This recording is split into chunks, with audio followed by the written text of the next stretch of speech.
Untamed is going to be untamed. It's going to be a little crazy. I want to talk to my people. I want to talk to my brothers and sisters. We can have grace and humility in how we interact with other people. Oh, hot dog, look at you. And nobody talked about what's really happening. And let's have conversations about what truth is.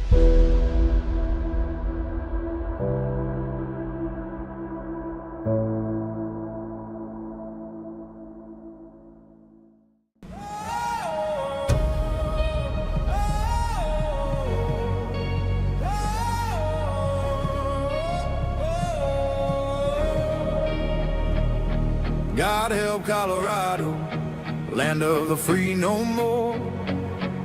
Chains on the people, from the plains to the western shore.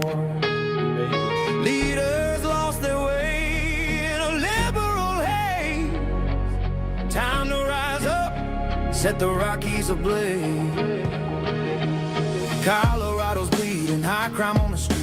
Denver's a war zone, can't walk without defeat. Immigrants pouring in, gangs like Trendy Agua run wild. Crimes unchecked, our safety defiled. Roads are crumbling, potholes everywhere. Taxes sky high, but they don't seem to care. Tables under siege, refunds disappearing fast. Liberal schemes stealing our cash at last.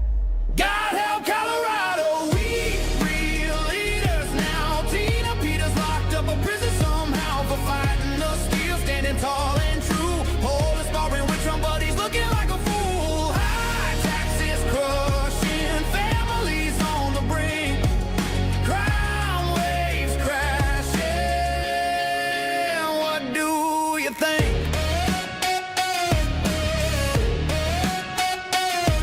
God help Colorado, break these chains we bear. American spirit will fight anywhere. Election integrity gone, dark money rules the game. Homeless camps brawling, drugs fuel the flame. Polarized politics, Green Deal sell us out, but hope's on the horizon, no doubt.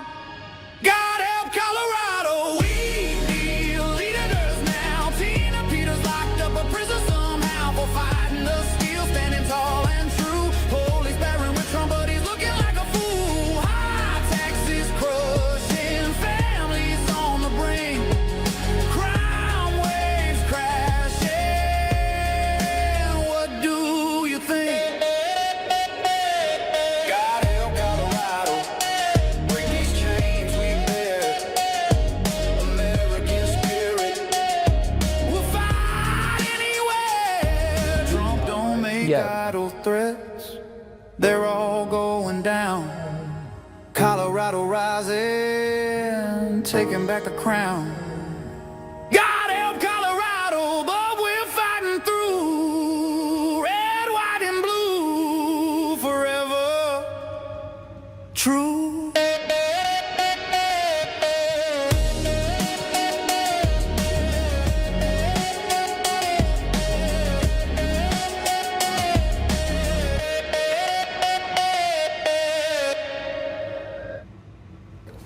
These was absentee voters. We obtained a list of people that they had sent ballots to, that the ballots returned but still voted. So that raised our suspicions. So what we did was we obtained this list, and what we found out is that it was no way people was voting absentee because they never sent ballots or applications to the overseas address for them to return it. They actually listed that they sent the actual ballots to the Detroit addresses versus the overseas address, but a ballot was still cast and they not. It's no way they cast a ballot for a person in Germany when they sent the ballot to the west side on 7 Mile. There's no way that person voted from Germany. And it's right here, you can see Mary Elaine Beckman. She was voting out of a house that was full of immigrants. They couldn't even speak no English when we went to the house. No lie. They couldn't even talk to us in English. They was all living in this house. They didn't know no Mary Elaine Beckman. Now, we do understand that you do not have to live at that residence when you move overseas. The current residents do not have to know you. We understand all that. But the law also say that that must be your last address when you moved overseas. That wasn't her last address, and you must get the ballot sent to you overseas. There's no way you can vote when the ballot came to you in Detroit. Hey, so welcome back. It's actually Tuesday. We have a guest inside the studio. But what you just heard was a revelation from someone that was talking about the stolen election in Michigan in 2020. The same election fraud that's continued through 2022, 2024. See, this is not just a Colorado Dominion voting systems. This is across the board. This is a group of people that have stolen the voice of the American people. Now, you'd think that guy that was standing on that deal, you'd say, oh, he's a Republican. But he's not. And one of the things that I keep saying is that this is a story of the haves and the have-nots. It's a story between the good and evil. It's not a Republican or Democrat deal. Both parties have been left behind a long time ago. The reason why people became independent is because both parties are so toxic and have created such a terrible opportunity for anyone to be heard in any community that this is what you get. But I want you to keep in mind that they keep telling us over and over and over again that don't worry about it. We got it all taken care of. Sit down, slave. Sit down. So we're going to talk about a few things, and then I'm going to bring my guest on. We are done. You know, one of the reasons why I'm running for governor is because I can't even have a conversation with most politicians and say, hey, do me a favor. Tell me exactly what you represent. Tell me. And they'll go, we want to lower taxes. We want to do big education better. And I'm thinking to myself, tactically, what would you do? And they're good with dog whistles. Now, Scott Bottoms is one of the exceptions to this rule, but Barb Kirkmeyer, man, she gets out there and talks a whole lot in Colorado about the fact that, I built good roads in Weld County, and I was a state senator that reached across the aisle. I don't want to reach across the aisle. I want to reach across the street. I want to have conversations with our neighbors. I want to get to the place where we have conversations about what is hurting the people in our communities. Why are 20% of the parents out there running away from the school system? Because they're grooming our children. Well, our guest today is going to talk about that, but I want to talk a little bit about Coomer because the amount of gaslighting and the amount of lies that comes out of Coomer's attorneys. And as I walk through this path and figure out who am I going to sue first, well, I think they actually know. They have access to all the information related to Eric Coomer. They know he's a liar. But that doesn't stop them from continuing this charade and putting pressure and making me spend money and lying to the special master, lying to the judge. But I think that they already knew that. So Laura Logan put up a post. Let's put up her post real quick. Put up Laura Logan's post. It's attached to my post because I had something to say about it. No? Yes.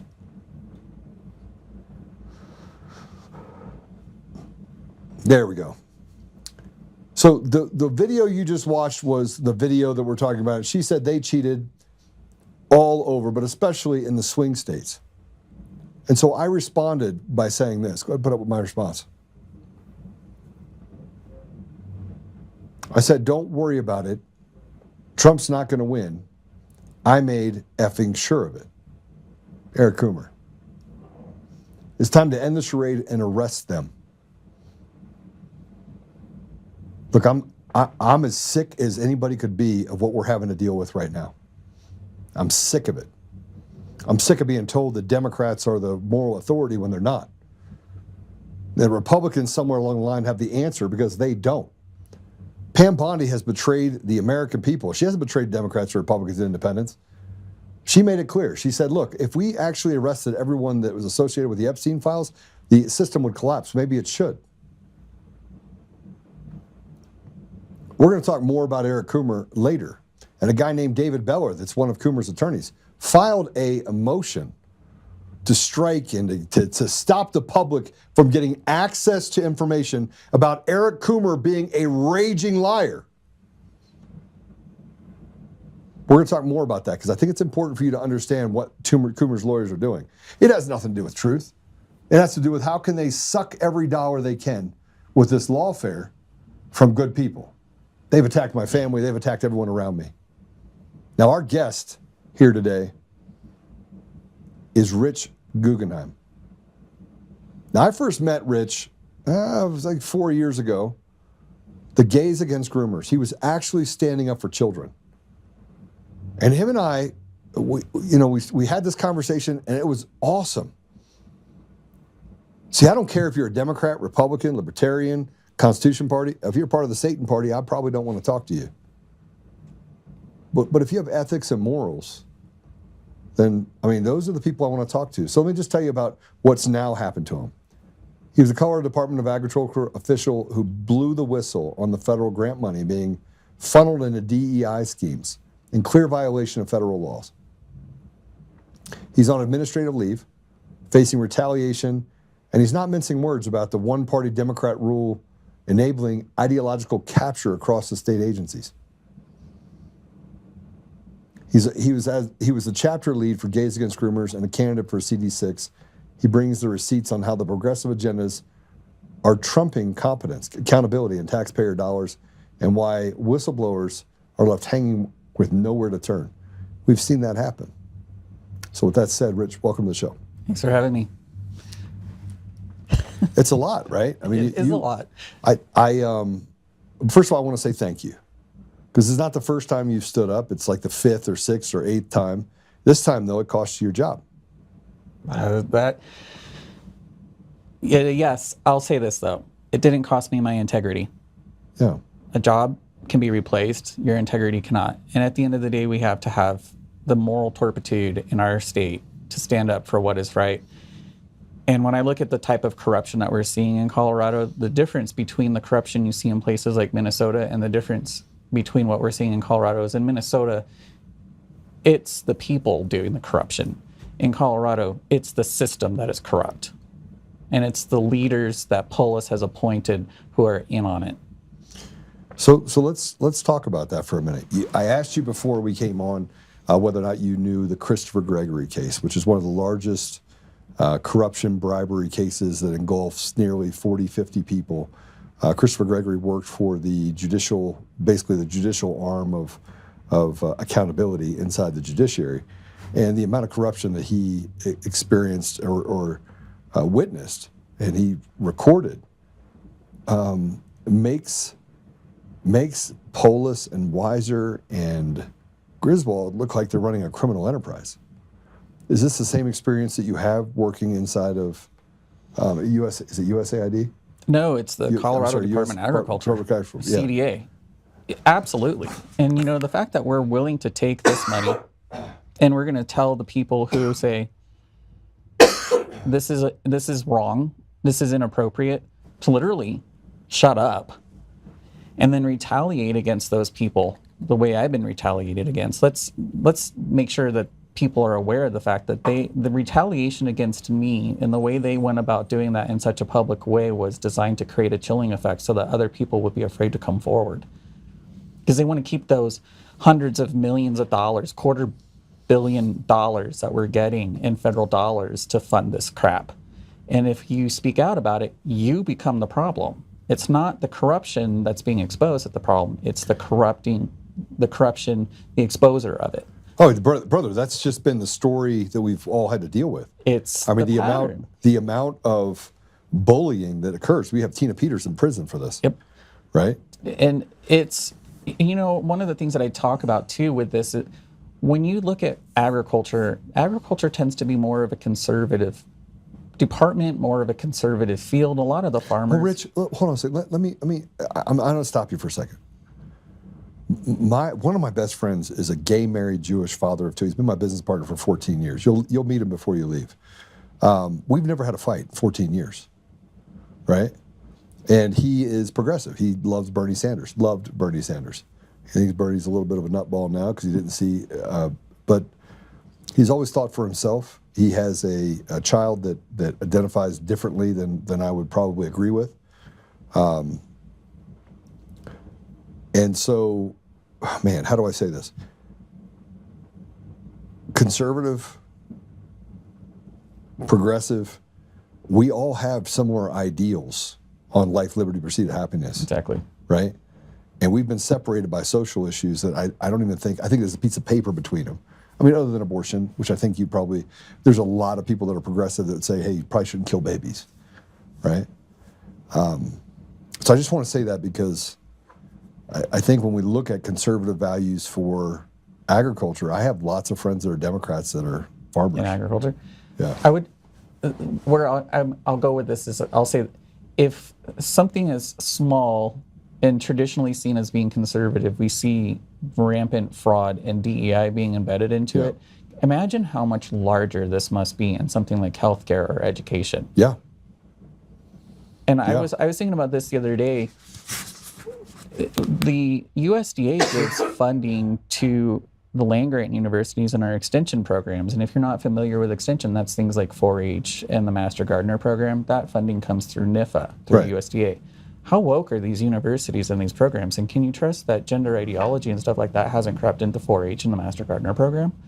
No. And that our federal dollars are subsidizing that? But the fact is that we shouldn't even have to deal with this, right? We shouldn't be weaponizing our children or indoctrinating our children and putting this stuff in front of them to begin with.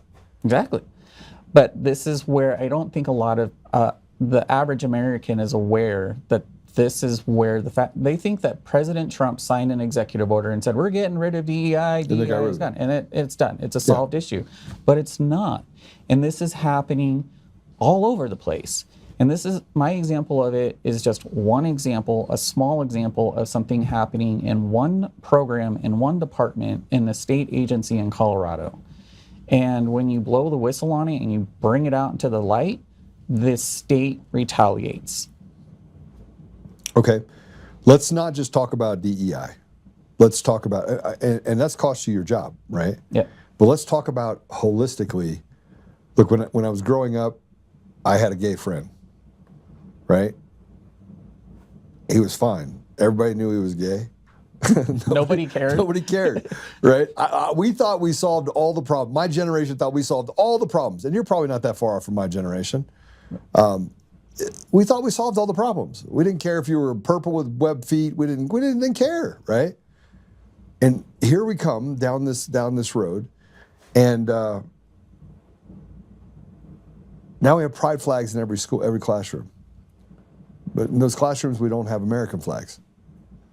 We have teachers that are telling kids that they're special if they identify for something other than straight.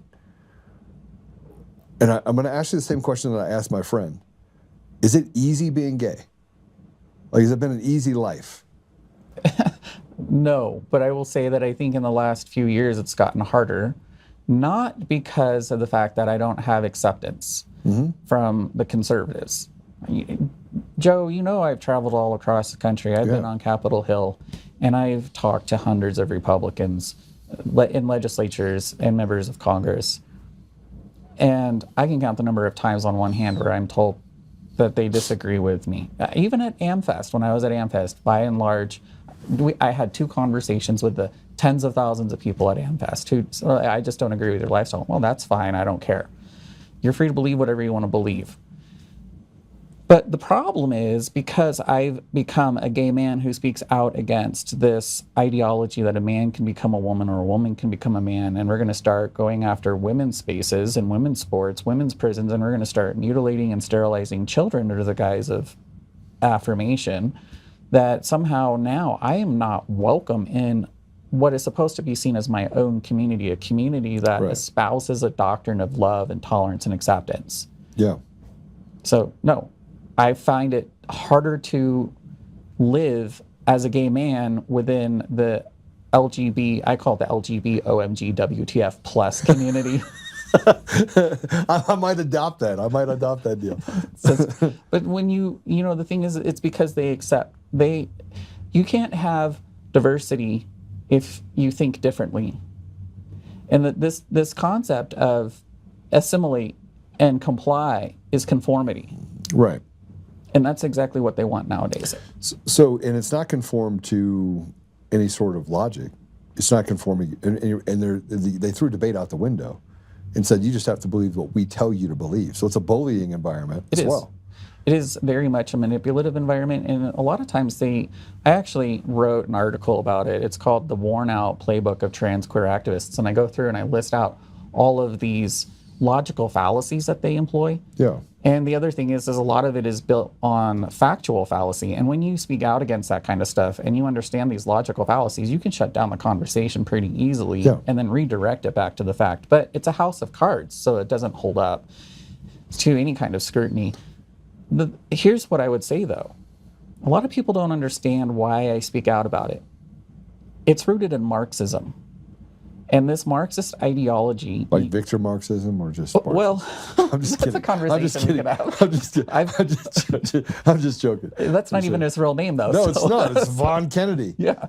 But, here's the thing. Well, and is that even his real name? We don't know. So when you talk about this agenda, the whole purpose of this agenda, and we can see it in play right here in real time in Colorado, it is designed to undermine the foundation of society, families. And when we talk about what it's done, we see the effects of how it has corrupted the media, it's corrupted science, it's corrupted medicine, it's corrupted government, and it's corrupted our schools. Yeah. Yeah, so I mean, this is the part where I feel like we're anemic because we talk about it, but we're not about it, right? I feel like we have to get to the next stage very quickly, and that is, and I'm already there, right? I mean, I'm at the warrior stage. I think you're at the warrior stage too. I think there are many men out there, and I'm gonna put you with my tribe, bro. You're willing to fight, right? Yep. And you've given up your environment. You've given up what should be your tribe.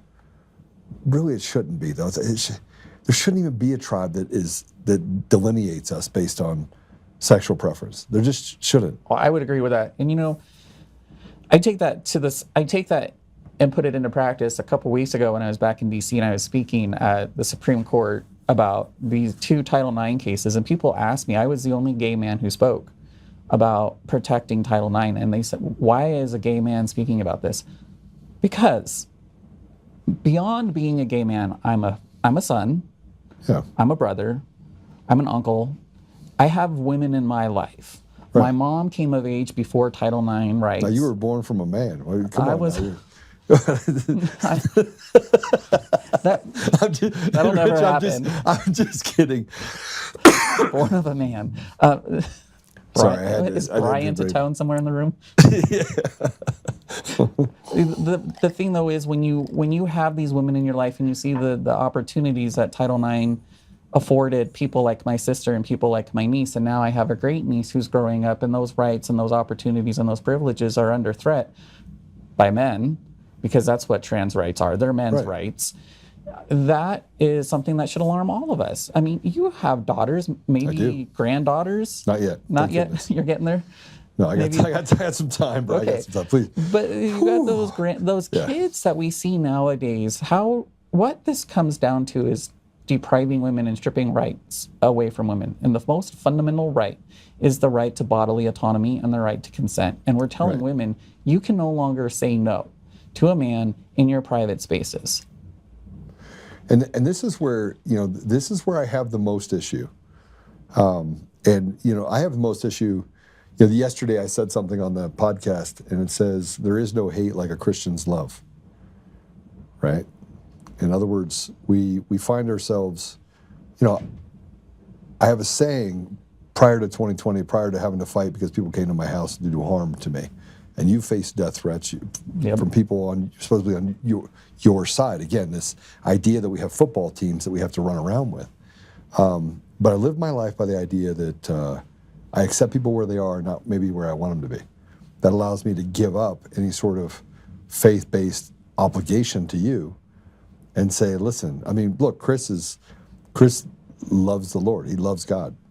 He's a faithful Jew. He's also gay, right?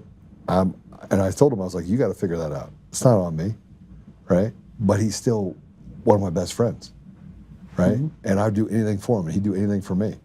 So, with that said, I find that we have these isms that we create, that don't allow for us to connect. And then you have somebody walks up to you and says, well, as a gay man, why would you fight for children? Why would you fight for women? And I'm thinking to myself, that it's like somebody put like a big old thing on your neck and you became a Martian or something, right? You said I didn't have to give up my integrity. At some point, there has to be this model that we affix to, that common sense and morals and ethics should be the thing that we're driven by. Well, that's where it should be. But so many people are willing to compromise those morals and those ethics. And I think one of the problems that I've had, Joe, in this fight, for the longest time, I would be at the state capitol. And there are times where I was literally the only person testifying in a position on a bill. And I would ask for the Capitol, the State Patrol, to walk me out to my car. Yeah. Because, as you said, I've received death threats. I've received those kinds of things. In fact, I was at the 10th Circuit Court of Appeals in a federal case I have against the legislature. We were having oral arguments on September 10th. In that morning, my attorney asked me, he said, how come you don't have any kind of security with you? And I said, I've just never felt like I've needed it. And he said, I travel across the country and I litigate First Amendment rights, and the ones that are always the most dangerous are the ones that involve trans rights.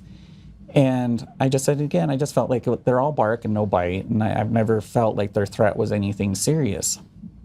That afternoon, when we came out of the courthouse, was when we walked out of the courthouse to the news about what had happened to Charlie Kirk. Yeah.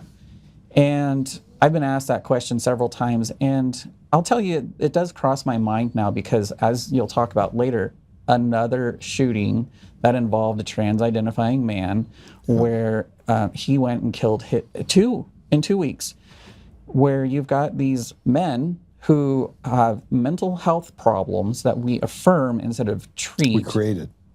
We created. I think this is where they've captured our speech. We created this problem by saying it's okay to change, to be a... We have to stop. One, you're right. Stop using the word gender. Yes. There's no such thing as gender. Right. And when people say how many genders are there and we say there's 2 genders, there's none. There's no such thing as gender. We got to take... That word was invented by the left to start what I call verbal gerrymandering. Yeah. And they're moving the goalposts. That's good. We got to go back to calling it sex. It is sex. There are 2 sexes, male and female. So that's part of it. But, when we start playing the verbal gerrymandering game, the left wins. And if they can convince you that now there's genders, no, there's only 2 genders. Well, but there's not. There's 0. Stop saying there's 2 genders. There are 2 sexes. Gender is a social construct. Yeah, so this is where you get into some of these transgender people that say stuff like, well, I got female on my driver's license. And I was like, well, then they have a typo because you're not a female. Yes, I am. I'm a woman. No, hold on a second. You got something that swings, you're a dude. Right? Even if you cut it off? Even if you cut it off, you're still a dude. You're just a eunuch at that point, but you're still a dude. Here's the problem, though. So we create a problem, and then we medicalize it. So a person becomes convinced that they were somehow born in the wrong body. Right. And a lot of these men, they're just autogynephiles.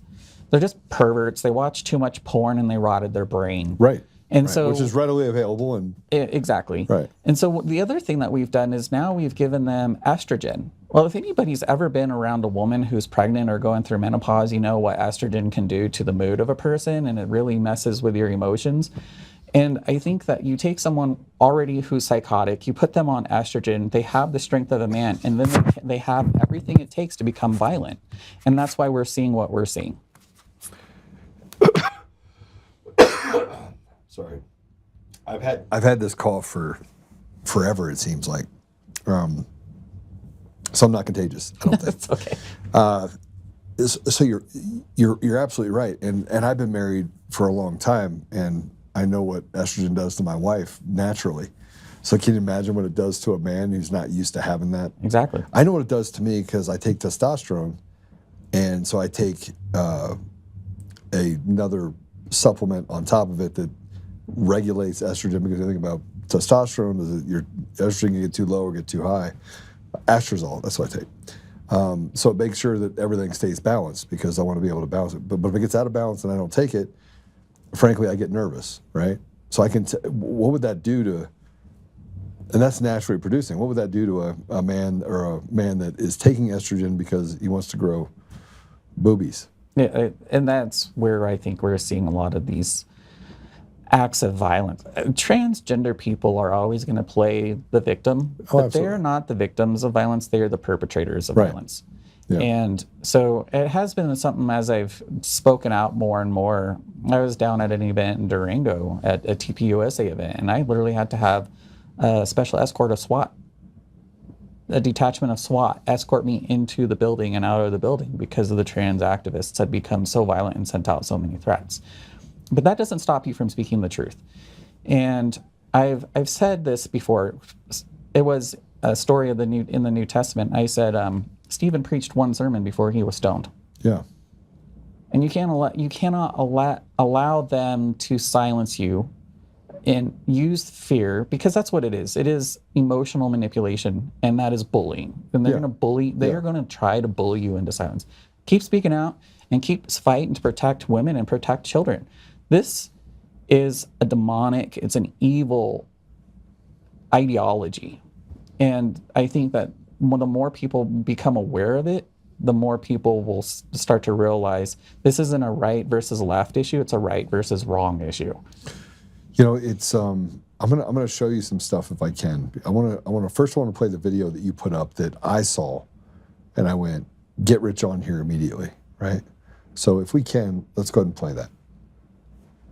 Everyone, it's Rich, the Colorado Department of Agriculture whistleblower. I'm giving you an update. I just got off a Zoom meeting with the employer, Colorado Department of Agriculture, and have been informed that I am placed on leave. And it was really interesting because it wasn't even 5 minutes before they had blocked my access to all of my work emails, my work phone, etc. I asked for my counsel to be present, and they denied the counsel. They actually, after I had asked for him to be present, told me no, that this was an internal meeting only. I also had tried to record the meeting, and they told me they stopped the recording of the meeting as well. Fortunately, I had a backup. I was recording it on my phone and also screen recording it, so I'll be able to use that as evidence. But this is the retaliation that is happening from the Colorado Department of Agriculture for blowing the whistle on federal dollars being used to fund DEI initiatives at the Colorado Department of Agriculture. I am now on administrative leave. What? Why is DEI so dangerous? Well, DEI stands for diversity, equity, and inclusion. One of the things that is really important for people to understand is that equity piece. And when we talk about equity, we are literally talking about Marxism. And we're talking about this communist, socialist agenda where we distribute wealth equally to all people. So that's a big piece of it. And when we start looking at how that plays into agriculture, people ask, well, why is it in agriculture? Every one of these leftist revolutions throughout history has done two things. One, they've used children. They've indoctrinated the children and used them as their foot soldiers to carry out these revolutions. And two, they've also used the food supply and the distribution of food and wealth to control the people. And so that's where that falls into the piece of agriculture and why it's in agriculture. And we can see the diversity aspect of it in play. And this is part of a larger globalist agenda. A lot of people don't understand that a lot of this is driven by the UN. And an example of that is the UN declared that the 2026 was the year of women in agriculture. And for the first time in Colorado history, the Colorado Department of Agriculture elected an all-female board of conservation, even though men applied to it. How is that equity? That is a great question. It's not equity, it's diversity. That's not diverse. It's singular. They see it as these women are an oppressed minority, and women need to. But women aren't a minority. That's part of the problem, though. Yeah, I mean, so this is where you question the narrative, and the moment you do that, the whole entire agenda just falls flat on its face because you expose it for the lie that it is. Okay, so why do we debate the ridiculous? Why are we even in this position when we're dealing with this when everyone knows it's ridiculous? It's not something to be debated. It's something to be sold. Take your shit and get out. Well, if you say something like that, like I did in this meeting back in November, I said, this is DEI on steroids. We are creating an inclusive leadership cohort, and we're literally talking about Colorado for All and the DEI initiative for Colorado. And if you speak out about that kind of stuff, you get told in front of everybody that your comment is inappropriate and told to turn off your microphone.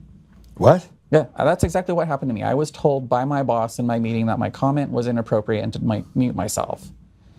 And I said to my boss in that meeting when we were talking about this, I said, I don't care that it's inappropriate. And he said, good, it's on record that you don't care. I said, no.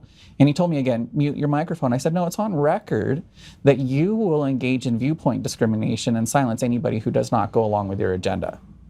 Yeah, so what did he say? That's when he got fired. Yeah, that's. No, he didn't get fired yet. You got put on leave. Are you on leave now, or are you fired? I'm on leave. They've done this investigation. So that day I told him, I said, I do have contacts at the Department of Justice. Whether or not she does anything besides get mani-pedis, I don't know. Yeah, but I mean, I'm going to tell you right now, the Civil Rights Division, Harmeet Dillon would have a heyday with this. Yes. Because it would allow them to actually then further freeze out more federal dollars to the state of Colorado. And that's the thing she's been great. Pam Bondi on the other side of it has not been so great. She's not great. Neither is Todd Blanche. She needs to go. Yeah. So that's where that's at. And then I did send the information to them and all of the evidence. I had collected the evidence and put it onto my personal computer, and I just sent it was a thick packet of all the documents and the evidence that I had, and I sent it off to the Department of Justice. 29 days later, the Colorado Department of Agriculture put me on under investigation. And in the investigation, they just said that it was for policy violation. Wait, hold on a second. So after you went to the DOJ is when they then retaliated against you and put you on leave. Put me under investigation, and then they said they refused in the investigation. This is the whole thing. This is the haves versus the have-nots. Yeah, and the process itself is a punishment. But they refused in the investigation. They hired an outside firm to come in and do the investigation, and they said, we're not going to tell you what the allegations are or what the scope of the investigation is, saying, quote, it will become clear as the investigation progresses. How is that even a thing?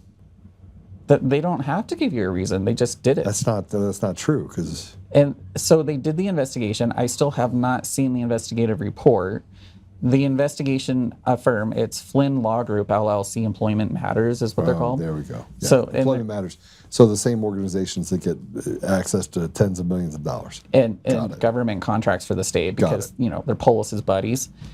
And they refused to show me. They refused to tell me. Real. They refused to anything. I still to this day don't know what the allegations are. So they gave their report to the Department of Agriculture. And then the day that they put me on leave, I had my attorney and I said, hey, they want to have a meeting, and they do it like at 4:30 on a Friday. Right. So I said to the attorney, he's like, okay, so I'll join you, and it was a virtual meeting. And the person who placed me on leave, his name is Jordan Beasley. He's the legislative liaison for the department also. Yeah, I know who he is. You do? Yeah, I figured you did. Yeah. And so he told me, he said, by the way, this meeting is just for you, me, and HR. Your attorney's not allowed to be there. Well, that's not true either. So I told my attorney that, and he said, well, just go ahead and record it. And so Jordan also stopped the recording of the meeting. Can't stop the recording because it's one-party state. One-party state. You didn't even have to tell them, by the way, that you were recording. I didn't, but I know them well enough to know the tactics that they're going to be playing. So I had my attorney on the phone. Recording. On the phone, and I also was screen recording the meeting. Okay, got it. So at least you recorded it. Yeah, but this is the tactics that they play with the state of Colorado. They violate your rights, and they do so because they don't think that you're going to speak out about it, and they think that there's going to be no consequences for violating your rights. There's a guy named Michael Caruso who has been victimized. You have Don Murphy, he's been victimized. I can go down the line of people that have been victimized, similar situations to you, similar situation meaning that they did whatever they wanted to do to the individual. The process is the punishment, right? And it's become endemic of the government in Colorado. It's as if it's captured so much to a level that we're now all slaves. And they're basically saying, slave, sit down. Slave sits down. Slave, you have to do what we say. Slave, we're putting DEI in place. Slave, you see what I mean? It's like it's a one-way street where there is no room for debate. There is no room for conversation. There is no room for anything other than you do what we say or else. Well, you know, I think for a long time, especially under the auto pen administration, right, that was the case. Because the Department of Justice would prosecute people who spoke out against this kind of stuff. But now that I think we have President Trump in office, there's been a little bit of a shift in that dynamic. And I think the state of Colorado still thinks that they are going to be able to continue going on and advancing these types of things. And I don't think that I think the thing that they're really struggling with is the fact that it is, I hate saying this, it is a gay man on the inside saying this is wrong and I'm going to speak out against it. And they don't know how to handle that because most gay men are just saying, oh, DEI, okay, I'm cool with that. Well, even if you're not cool with it, most people won't say anything about it, right? I mean, I will tell you, I have friends in every walk of life. And, you know, although I don't talk much about sexual orientation, because I don't care, we find ourselves, the people that I hang out with, find ourselves straight, gay. I don't have any tranny friends, sorry. Neither do I.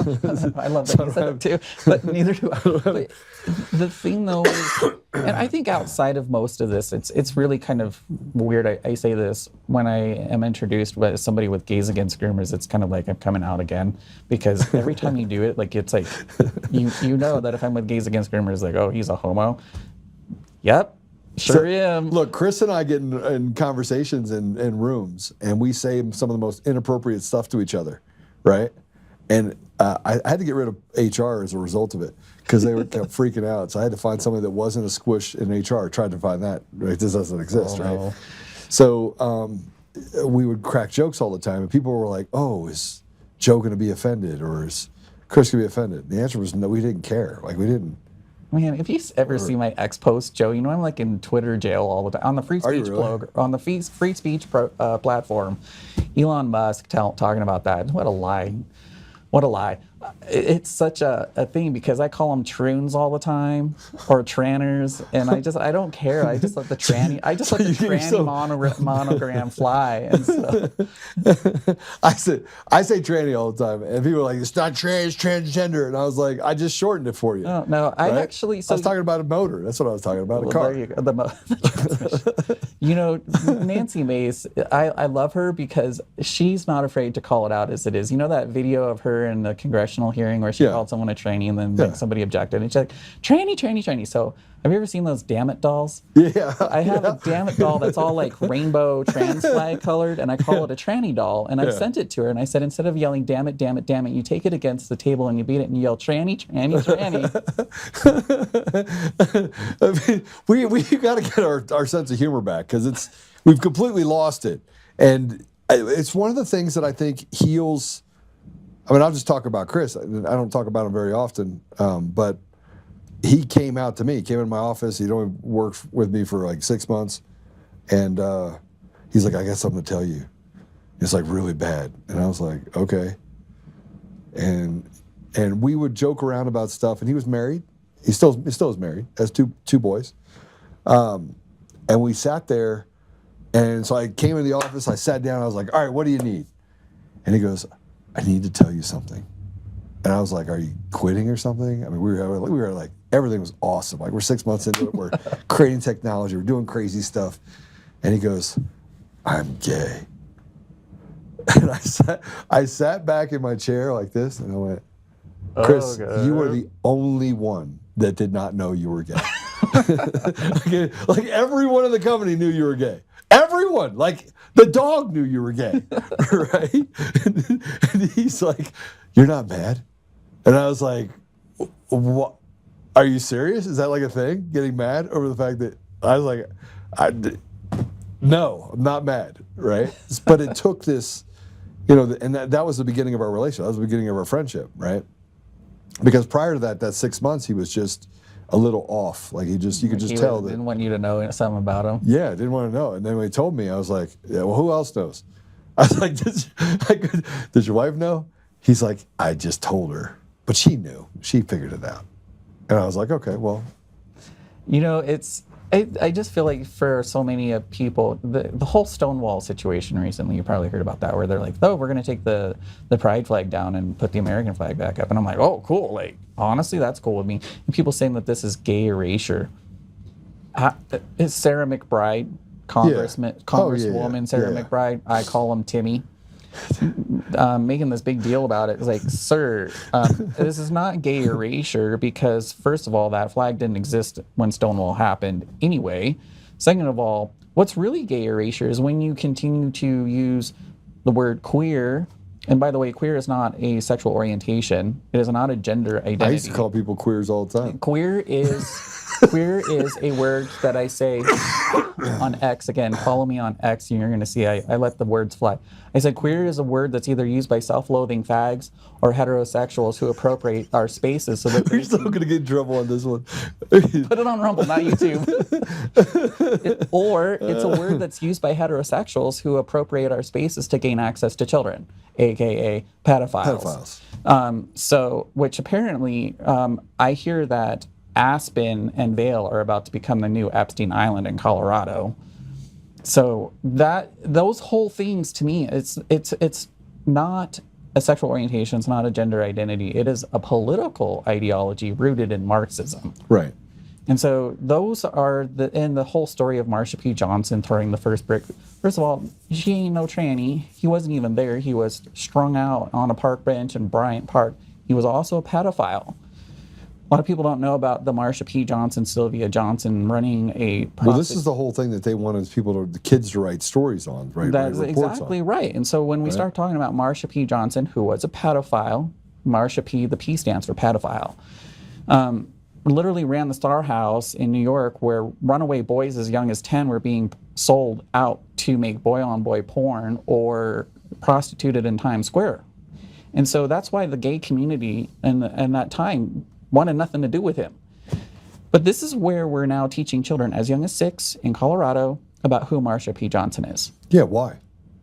I have the same question. Why do we want to sexualize children? Why do we want to sexualize children? Well, it's not even sexualizing children. It's rewriting history. It's rewriting history. And that's the part that I say is gay erasure. Because now they're rewriting history. They're rewriting the actual gays and lesbians who fought for gay rights.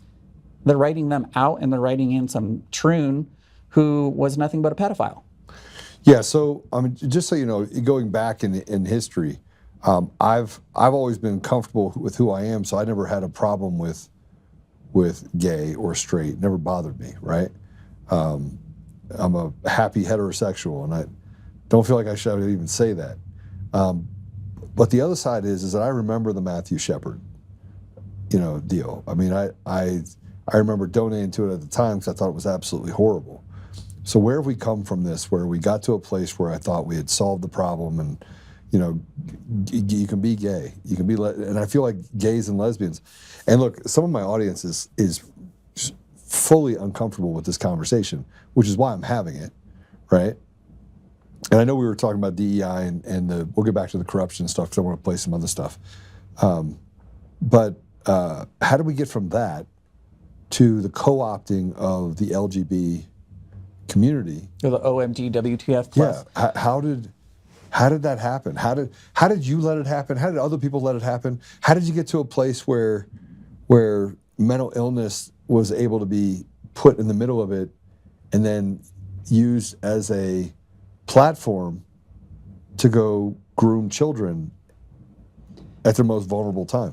When you understand who really is behind the gender ideology stuff, it's the World Economic Forum. It's WHO. It's the United Nations.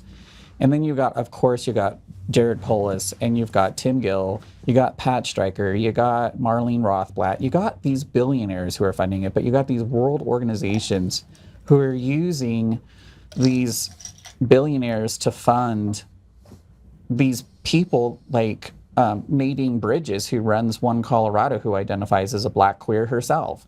And they're nothing but useful idiots. And if you really want to understand more about the queer movement and how they're specifically targeting our children, there's a book by James Lindsay called The Queering of the American Child. Yeah. It's a great book.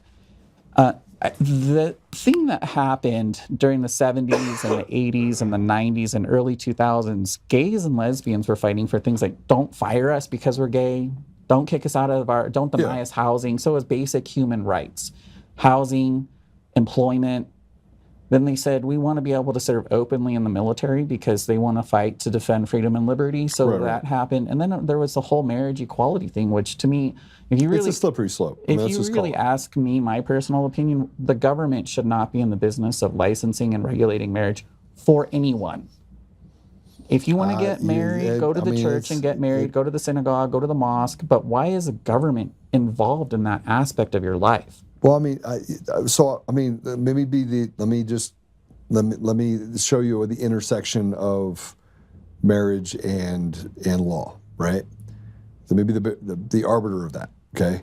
I don't believe there should be a marriage between a man and a woman. But one of the issues that came up, which is a valid issue, is that you have two people of the same sex that cohabitate and one dies. All of those things go to the next of kin, which is not the person they spent the last 25 years with. There's no eligibility for them. So there was a legal quagmire that got created that led to civil unions being turned into marriages, which I think is wrong. I mean, civil union, fine, whatever, right? I think marriage is a biblical concept between a man and a woman, period. So the reason why I have a problem with gay marriage is because if you want to handle the civil aspect of cohabitation and where something is given to the next person without tax consequences and things like that, because of that, I think that we have to address it because of the legalized environment that's been created there. But that becomes nothing more than a property contract. But a property contract with implications that you have to give up to the government 50% upon death because you're not the spouse, or it has to transfer through conveyance to the parents or the brothers and sister. That's what we're asking for. I think my perspective on marriage is more libertarian than most people's. Yeah. And I think it comes from my work in genealogy and seeing 200 years ago, you did not go. If you go back 200 years, you don't go to the vital statistics. You don't go to the county. You don't go to the state to find out who your ancestors are. You go to the church. Yeah. Because that's who held the records. That's who you went to the church to get married. You went to the church to get baptized. You went to the church for their death and their burial. Yeah, I agree. You did not go to the government. Now all of a sudden the government has figured out how to cash in on all of that. And you got to pay for it too. And there's the thing. I want to read a question here that came from Mod Trend. It says, what I don't understand about gays is how we think the world would stay populated if everyone was gay. Now, Rich, this is a good question for one reason and one reason only. The World Economic Forum has stated that they want to reduce the population by 95% across the globe, right? It's a part of their mandate, right? It was first spoken in 2017, and in 2021, you all know Harari said when it was 90% that we need to move it to 95%. Bill Gates has talked about it. Klaus Schwab has talked about it. They've all talked about this. So if you were trying to eliminate populations, you would groom and indoctrinate children into that lifestyle because you're likely to what? Not have children. Well, they've taken it one step further. They are actually actively eliminating gays and lesbians.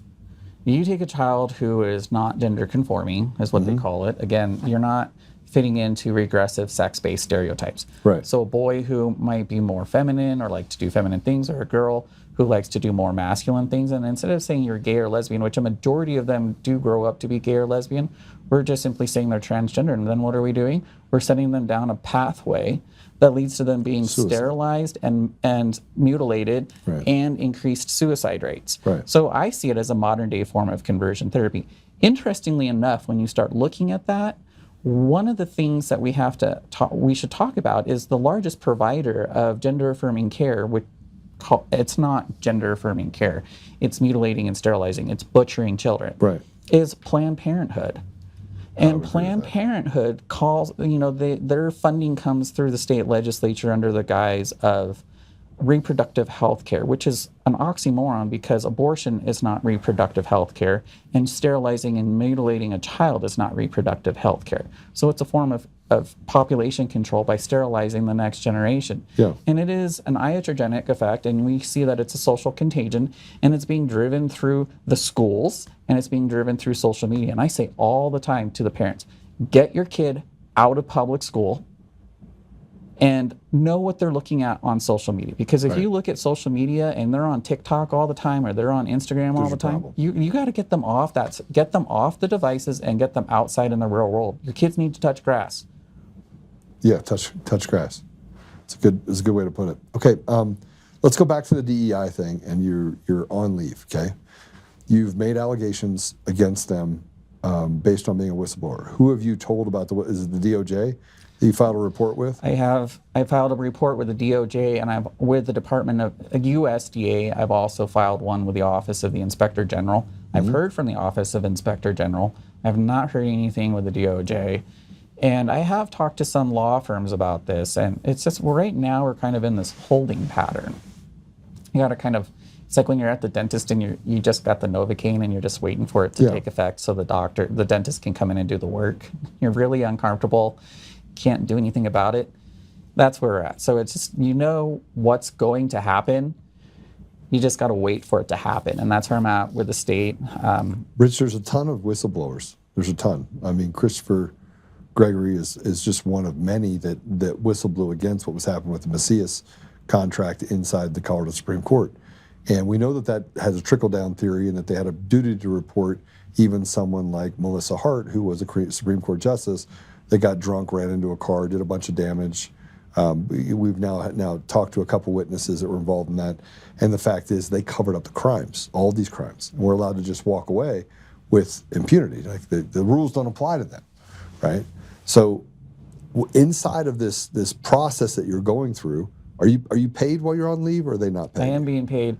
And I will tell you, I don't think that they were anticipating me being as outspoken and vocal about it. Yeah. They also know that I work... Well, hundreds of thousands of people will watch this video. Right? Well, and they also know that I am the director of legislation with Gays Against Groomers. Yeah. And my HR director has a teenage daughter who identifies as transgender. So I've had a target on my back for several years now. Yeah, in other words, they were going to make it easy on you. No, they weren't. But they also know that I wasn't going to make it easy on them. And what I say is an admission of guilt. After I made enough noise, and the Blaze picked this up, and they did a story on this. After that story came out, the state DEI website has been scrubbed and taken down, and all of the job announcements, because I sent a ton of job announcements from job postings across the state, from the state's personnel website to the Department of Justice. And all of those jobs had DEI language in it. In Colorado, it's called EDI. It's all gone. All right, so you were now it's not gone. It's now under it's hidden. Yeah, it's hidden. Yes, right. And that's the exact. Going back to language, I would say we got to understand that we're not just because the language may be off the website and no longer posted on jobs. The process is still the same. The process is still going on, so it's just a shell game, and they're taking it out of the limelight and they're putting it back behind the scenes where it's still actively going on. And it's not going to be until we take the practices of it and the ideology itself has to be dismantled before we can move forward as a society. Right.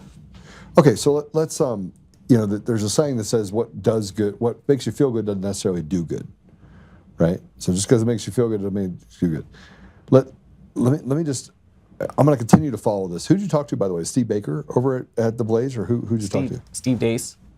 Okay, all right. And did they do a follow-up? When did they do that story? We did this at the beginning of February, so it's been about 2 weeks, and I have sent them the information that I'm now on leave because they ran the story before I was placed on leave. Right. I think we'll do a follow-up after.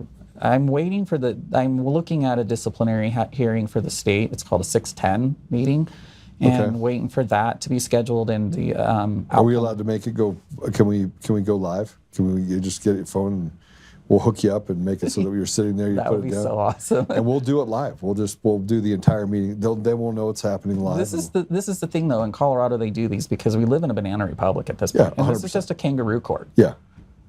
Yeah, I mean, look, I've been talking about the special master, Gilman, who's in my case with Coomer, the Coomer case, and has just violated every ethical law known to man in the judge advocates group that they have here in Colorado, and was assigned by the judge, who also has procedurally just butchered the law. right? So this is normal. This is how they operate. They do whatever they want, right? And I'm trying to highlight the fact that we don't have a working judiciary now, that it basically is a cartel. And that's why one of the things that I'm looking at doing and plan to do with this, there's no way when you go through the state personnel board, there's no way when you go through the Colorado Civil Rights Division that a person with pronouns in their profile is going to give you an impartial, fair hearing or investigation on any of this. So that's why our tactic at this point is to file a lawsuit for violating my First Amendment rights in federal court. And we'll take it all the way to the U.S. Supreme Court if we have to, because litigation in federal court is the only way I see us winning these type of battles. Well, if you can get past the judges in the federal court that have created density about being advocates. I mean, they are these Marxists, they are these evil demons we're talking about, right? So you're not immune to it because you have qualified immunity, which is one of the reasons why I say we have to get rid of immunity for judges and DAs and the like.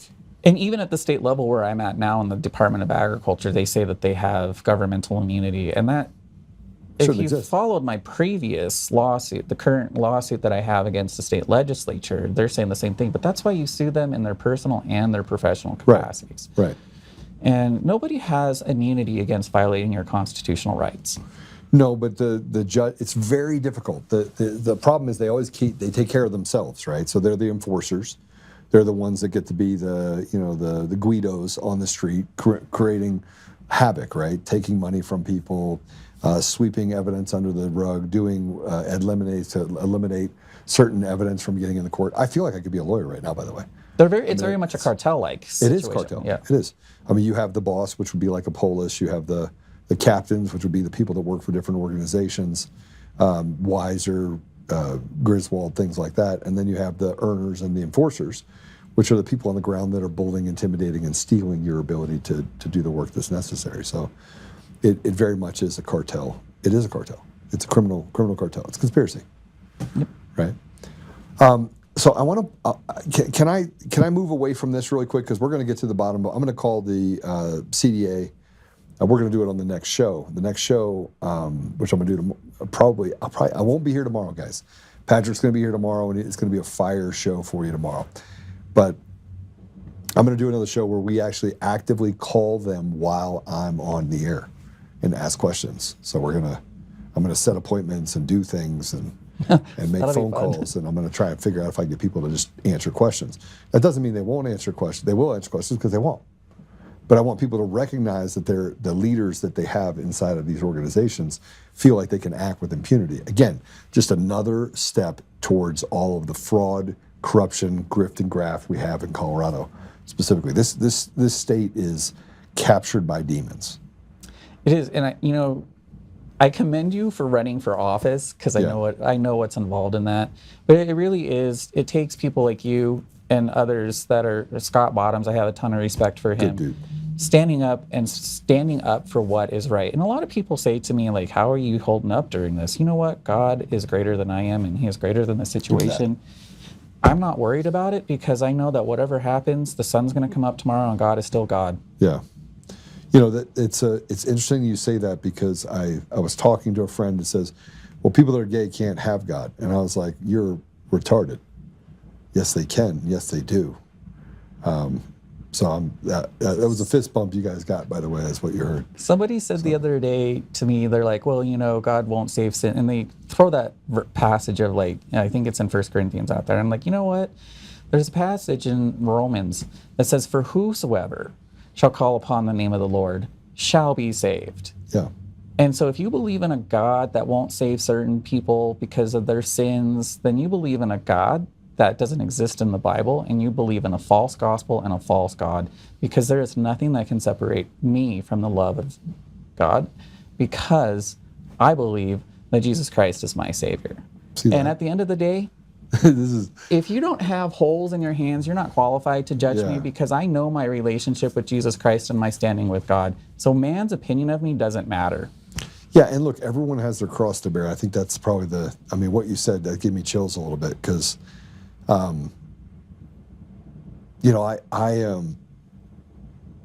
just said it. And this, by the way, came from a friend who I was on the phone with yesterday. I said it, Ryan. And he said, there is no hate like the love of a Christian, right? Or a Christian's love. And I think it's something we should consider when we walk through the idea that we can love people. And there's so much sin that people hide, right? That's why I say that, you know, those without sinners. The first, right? Without sin cast the first stone. Exactly. And I think that Jesus was writing on the ground the sins of each. Yeah, what their sins were, and so they ran away, right? They're like, okay, I lived my life in shame. I got outed. Yeah, so it's which is why they killed him, right? And he carried, like a gangster, carried that cross up the hill 2 miles to his own death, right? I mean, he did that after being whipped and flesh missing from his body and just terrible things. And so we find ourselves in that place where we want to judge people. And, you know, I see this all the time with gang members that I used to play football with. I say used to because I got to have a surgery. Or the guys at the Dream Center that did 10 years of a 20-year sentence. And I'm mentoring them back to, hey, how do we rip off the rearview mirror? So much of society is attacking somebody for who they are, right? The gospel isn't written for the people out there. It is written for the person right here. Yeah. And the gospel message that we need to focus on is we're all sinners, but through Jesus Christ, we can all be forgiven and made perfect. Yeah, I agree with that. I want to, if do you have time that I can go through another little bit? I know I've kept you a little longer, but we have a part of the thing that we're kind of breaking is something that happened yesterday. And so yesterday, Dennis Lynch, at the Dennis Lynch Arena in Pawtucket, Rhode Island, during a high school boys hockey game, 3 kids were killed, 2 victims and the shooter. So the shooter, 3 others were critically injured and hospitalized. Victims include the shooter's ex-wife and his son, a player at the North Providence high school team. No players or students were harmed. So he killed his ex-wife and he killed his own child. The suspect is Robert Dorgan. We have a picture of him we can put up. Known as Roberta Esposito, he was born in 1969. The father of the player opened fire on what police describe as a targeted family dispute or domestic incident. He died from a self-inflicted gunshot wound. After a Good Samaritan intervened to subdue him. The police chief confirmed it was a targeted event and that multiple weapons were recovered. He had a past family conflict. So I want to put this out there if I can. This is the daughter of the Rhode Island hockey shooter. There's a picture of him right there. That's a dude. It's a total autogynephile, AGP. Yeah. And so, but I want to also, if you can, this is the daughter of this shooter. So let's go ahead and play it. Donna, my family, and he's dead now. She described that shooting suspect as her father. She came out of the police department behind me here in tears after presumably being interviewed by police. My father was a shooter. What happened? Shot my family,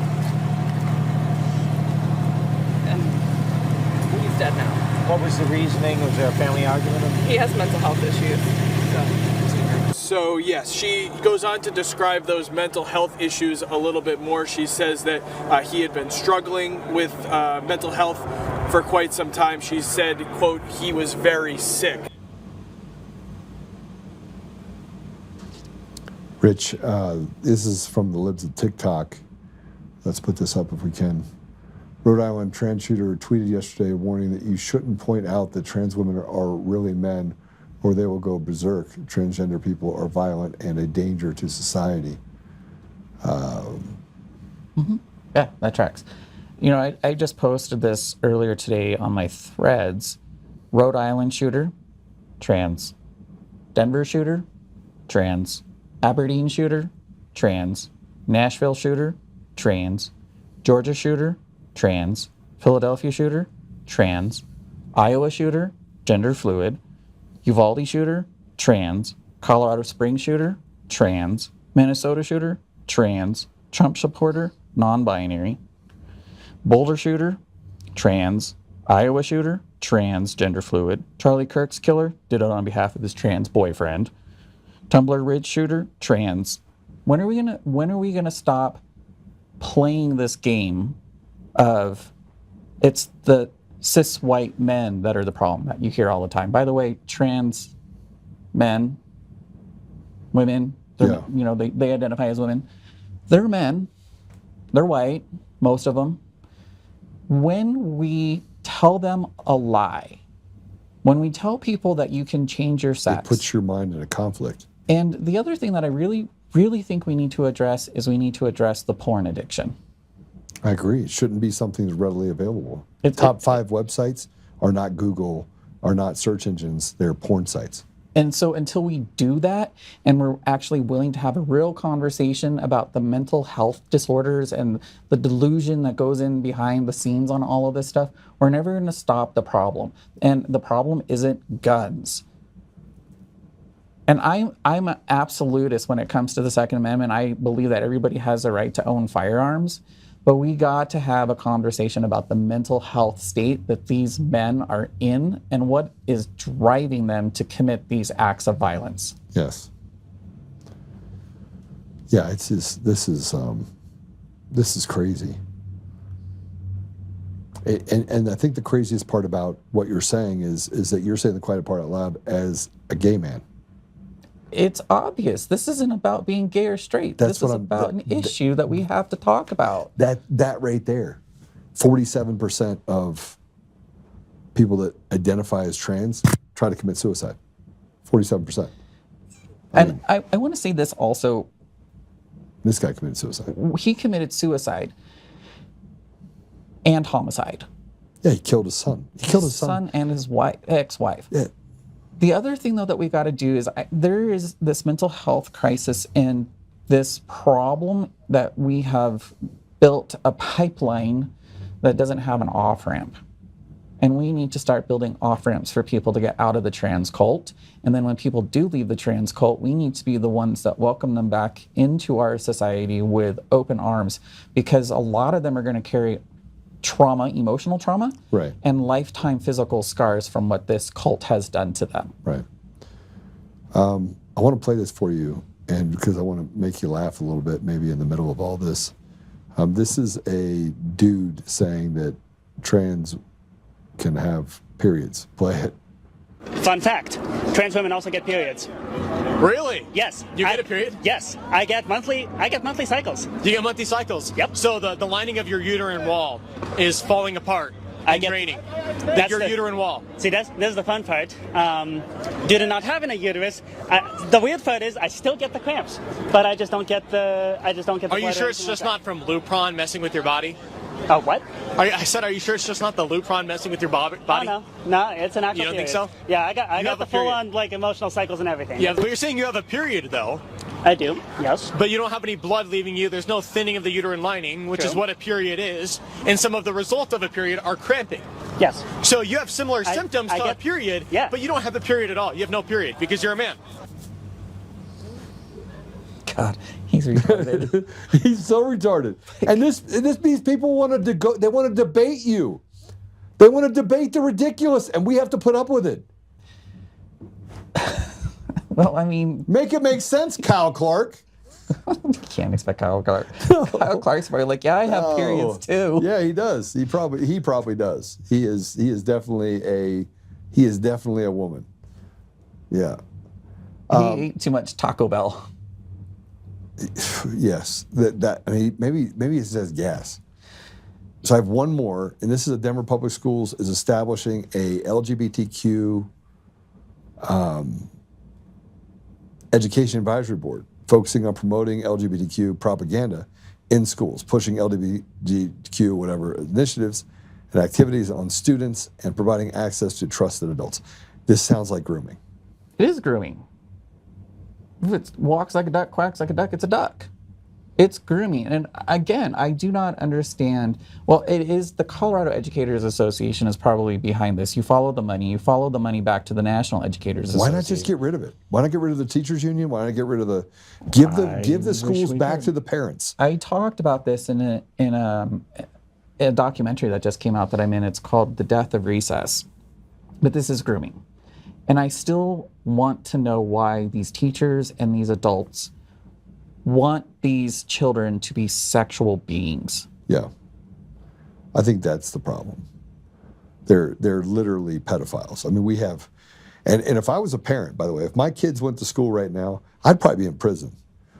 Because if you went and my child went to a classroom, my son, my daughter, I've always had an open door policy. Hey, how was school today? How was this? We got rid of Common Core inside of their charter school because they want to bring it in. I was like, over my dead body. So it didn't go in until we left that school, till they went to high school. Now they're grown. But I would hurt that person. Joe, I would hurt that person. This is a point that I want to make clear. Parents, you can either show up to protect your children in the school board meetings and at the state capitol, or you will have to show up to the courthouse to fight to get your child back at the courthouse. And once your child is in the state system where gender ideology is forced upon them and you have to fight to get them back, you're probably going to lose. The chances of you winning to get your child back in the state court, the family court system here, is slim to none. Because we're working on legislation that if you don't affirm a child's gender identity and gender expression, you're now an abusive parent, and the court has to make that determination in awarding custody. All right, so let's, I'm going to give you the final word, how people can follow you. We'll follow this case very closely. We'll make sure we call the CDA, because I really want to have a conversation with those guys. But I want to, as a final comment, you're talking to fathers out there, and I know that mothers have done a lot. By the way, we wouldn't have this country, we wouldn't have an opportunity to save it had it not been for mothers standing up and screaming. Matthias, would you agree? I totally agree. Mama Bear, there is no vengeance like Mama Bear's vengeance, right? That's where I think people like the organizations like Moms for Liberty, Brandy Bradley at the state capitol is a huge fighter. Love her. I do too, and I admire her, and I know she's got an uphill battle, and there's probably times where she's like, why am I doing this? Yeah. Because I have those moments, you have those moments. 6 We're years. humans. But it's these parents, the moms that have been out there that, and I will say as someone who's been with Gays Against Groomers, it's the mothers that have stood by me in all of these fights that have made the difference. All right. Sorry. What would you say to fathers right now? What would you say to the fathers out there that say, I'm tired? I understand you're tired, but imagine how much more tired you're going to be if you have to go to court. Or bury your child. Or bury your child. Or one day when your little daughter is taken away from you, and the next time you see your daughter, it's not your daughter. It's your son. Because the state has mutilated and sterilized your daughter and made your daughter believe that your daughter is a boy. What are you going to do? I don't even know how this is even a thing. My mind is perplexed on why we haven't, I'm sorry, but men should walk in and just tear those flags off the walls in the schools. They should tell the teacher that has all the freakish stuff going on, get out. You live at 1754 Main Street? Okay, get out. And dude, please show up. You know, a lot of these trans activists will bully the women, but they won't bully a father because they're afraid of you. And it takes the dads to get involved, and I really want to encourage them to get involved. How would you feel as a father if your daughter came home from school one day and she said that she was raped in the girls' bathroom by a trans-identifying man? You would be apoplectic. I don't care how tired you are. Your ass would get up off that couch and you would beat somebody. Well, I don't know if beating would be. Unaliving someone would probably be. There you go. But we got to prevent that. An ounce of prevention is worth a pound of cure. I agree. Rich, thank you. Thank you. Thanks for coming out. How do people follow you? X Mostly is where I'm active. 5280 based homo. You can also I still love the fact he says based homo. 5280 based homo on X.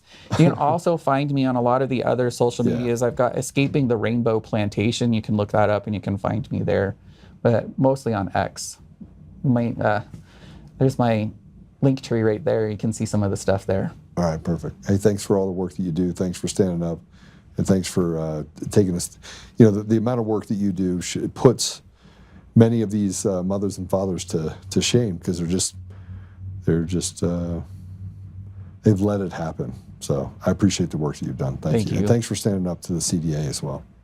Appreciate it. All right, we're going to take a commercial break. When we come back, we're going to talk Coomer. So this should be real fun. He looks like he's actually listening. So Coomer, whatever country you're in, we're going to talk about you and your fraudulent lawyers up next. We'll be right back.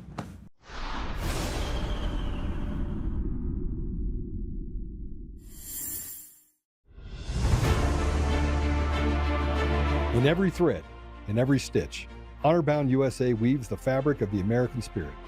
It's not just apparel, it's a testament to God, family, and country. At Honor-Bound USA, we're a family of patriots who put our faith, family, and America first.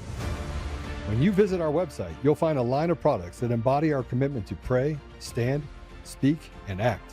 As the official site for the Untamed podcast, all of our products proclaim speaking the truth with courage. We also have the powerful documentary from Professor David Clements, Let My People Go. Identify yourself as one of the few who are willing to stand for what they believe in. Join the Honor-Bound USA family today. Wear it as a badge of honor, commitment to the values that shape us, and a pledge to the bright future we will build together. Because when you're honor-bound, you're not just wearing a brand, you're embodying a lifestyle.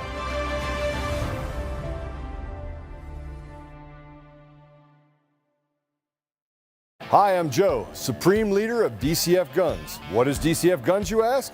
We're the best damn gun store and range in the universe. Do we have guns? We have all the guns. We got small guns. We got big guns. We even have beastly guns. We offer all types of training, and we have 5 ranges across our 3 locations. I'm a good shot. And of course, we have all types of ammo. We even have flamethrowers. Woo! We offer incredible membership opportunities, and members save even more on guns, ammo, and accessories. Come join the DCF family today, where we keep the range hot and the deals hotter.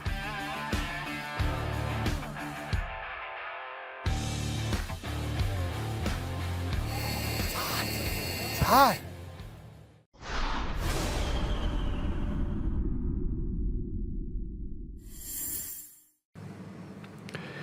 All right, so I did watch all the comments. Jeff, your comment that I got periods too on my keyboard, that was brilliant. I was kind of laughing in the middle of it at that particular comment. You had someone that said, you can hate the sin but not hate the sinner. Not my job, right?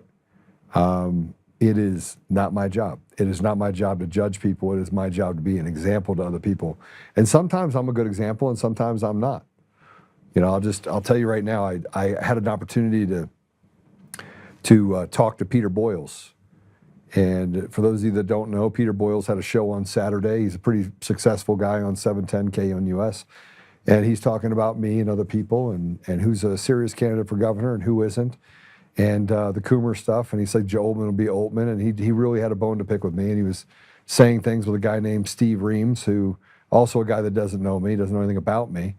And so I kept getting phone calls and texts from people saying, this is what Peter Boyles is saying. And so I put this video out there, and I was pissed, right? Because I tried calling the studio, couldn't get through, phones were down for a minute. And so I did this video, and I went right at Peter Boyles. Because that's who I am, right? I'm a warrior. I'll speak the truth, but if you don't have the courage to bring me in the middle of it, then we're going to have a problem.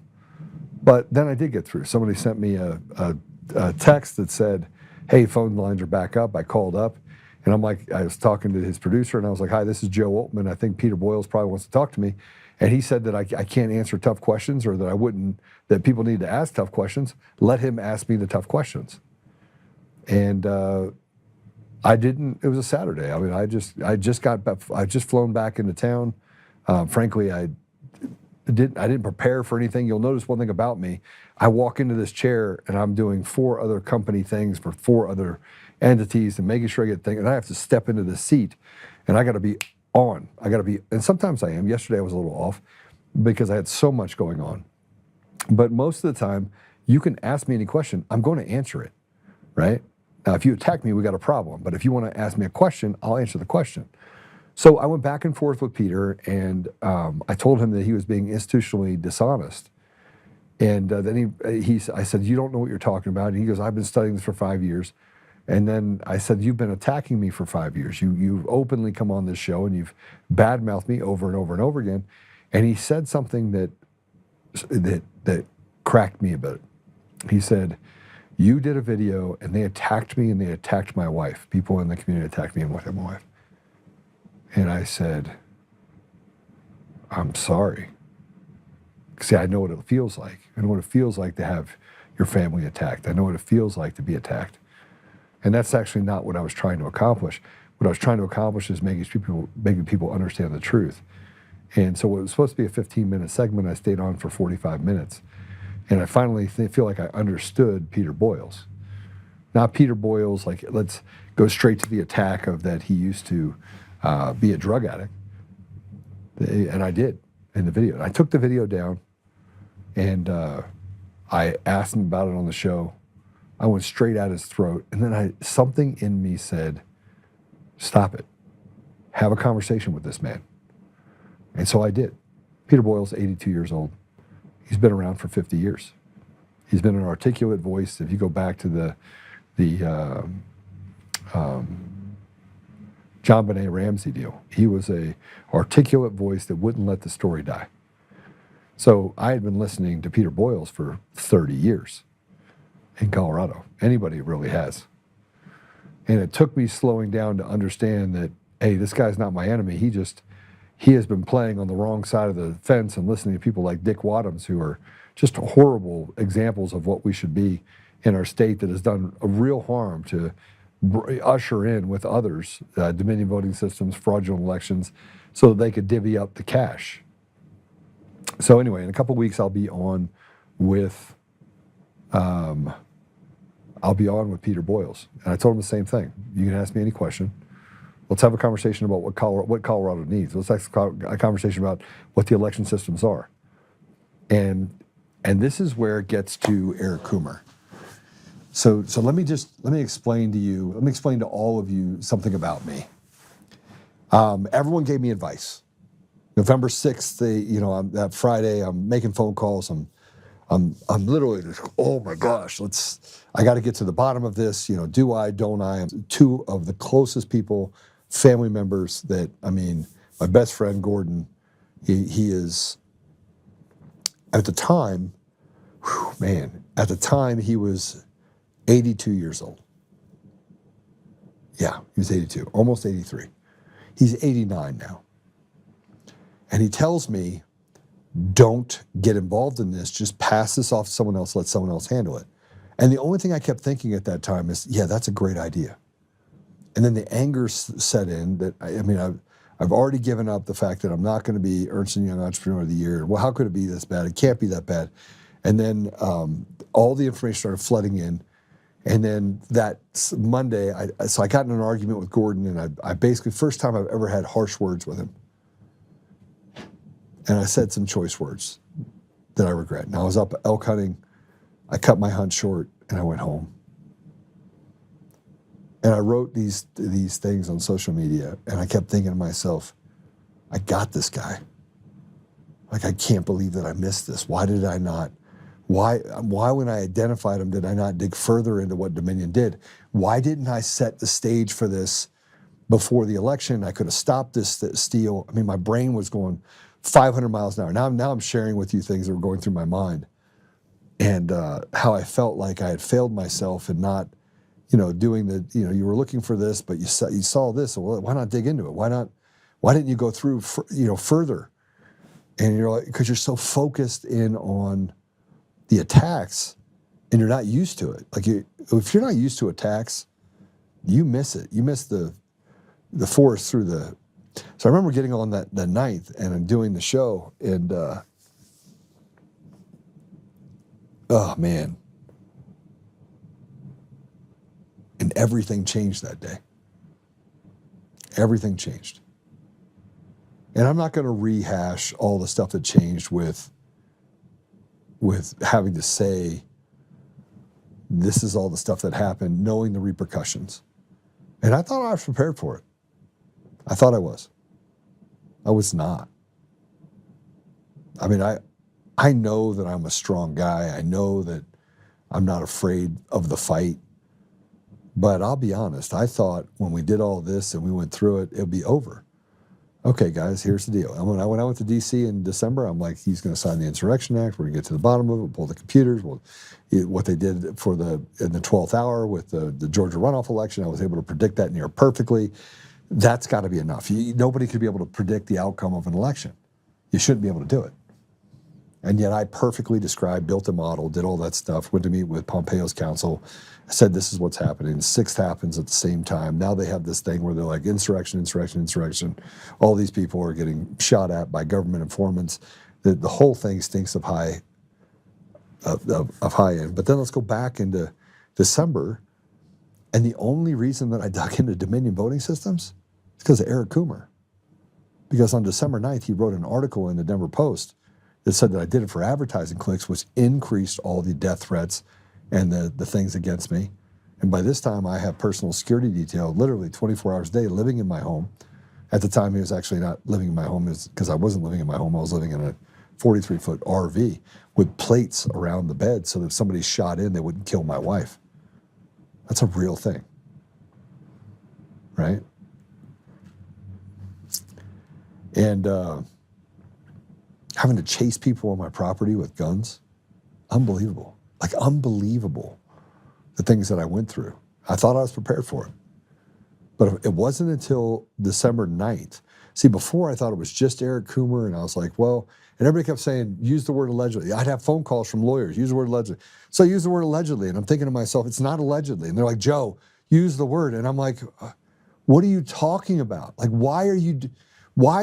this is that fear of loss advice that you get. So then you use some of that advice and you're like, but that was him. Like I saw him he was on the YouTube video, and I identified him, and I thought this guy was just a nutball.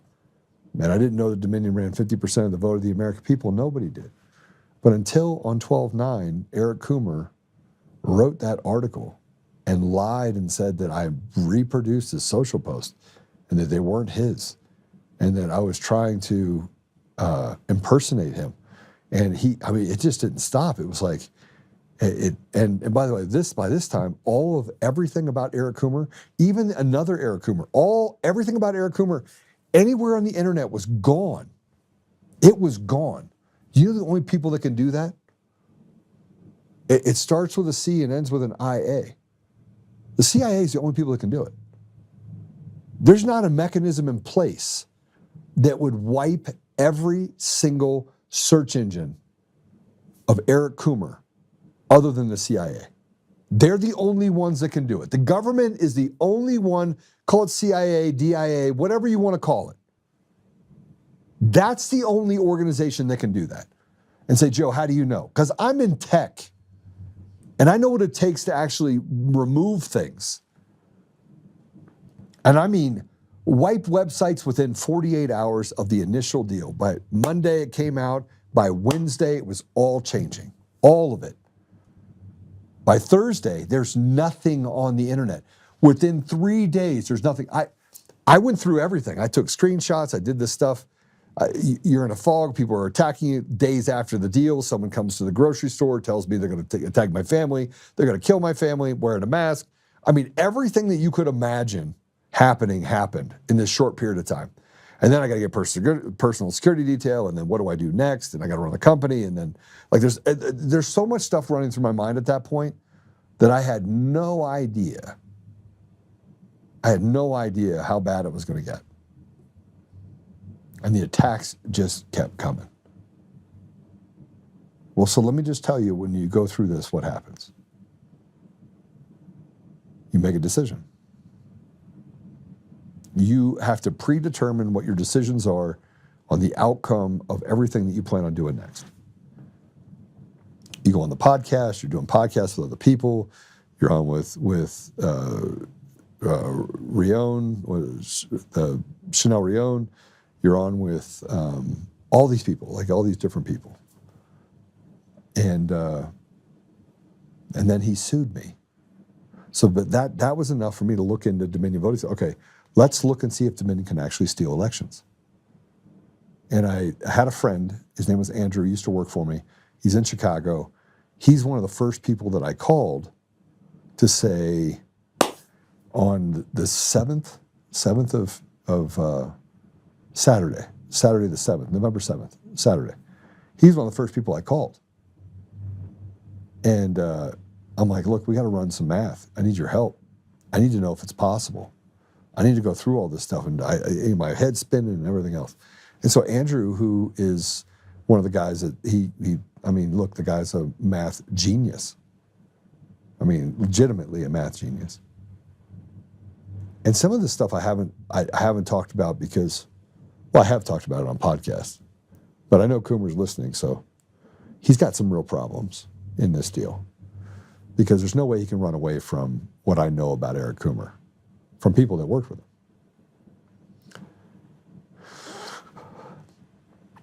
But I remember in December when I started pulling all the RFPs, RFQs, asking people for information. By the way, by this time, I'm canceled on social media. I'm completely locked out of Facebook, Instagram. Instagram was gone. There was no Truth Social at the time. X had canceled me literally a week after. I think it was the 13th or 14th of November. I was canceled. I was gone. And they said that I was suspended for using multiple accounts. That's what they said. But I didn't have multiple because I had one from 2007 that I started. That's it, right? And this, I think it had a couple 100,000 members or people that followed me on it. And by the way, I've been canceled 3 times, once under Elon. Now, truth be told, I'm kind of squirreling for a minute. Truth be told, I was canceled on X under Elon when he first got it because I would literally come at people and say, well, let's go. So, I mean, I was aggressive. You want the experience to be okay. Like, you can call people trash and it's okay. I still had this kind of fire in my belly, 2023, 2024. And I think it got up to another 20,000 or 18,000 or something. And then in 2024, I started another one. I said, okay, let's just handle this differently. Let's be different in how we're going to deal with the public. And because you're tired of people calling you a liar, well, people like Eric Coomer get stood up. So back to December of 2020, I went through every report. I went through every document, anything I could get my hands on. The researcher was hugely helpful in getting me information about Eric and about the whole, everything. So I was literally putting this together, and I was making sure that I was staying away from certain key details that I knew that I needed. I needed those details later. And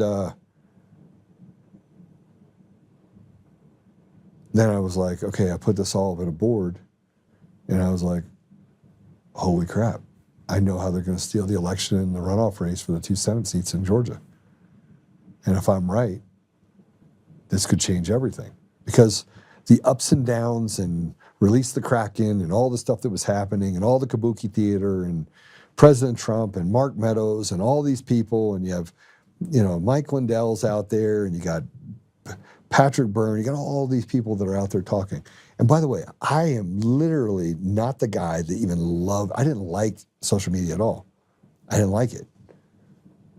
I was partners with all those organizations for our company, and we did all that stuff, and great, but I wasn't me, man. I just wanted to play golf and have fun, right? Sell my company and just move on and go back to helping people in my community. That's it.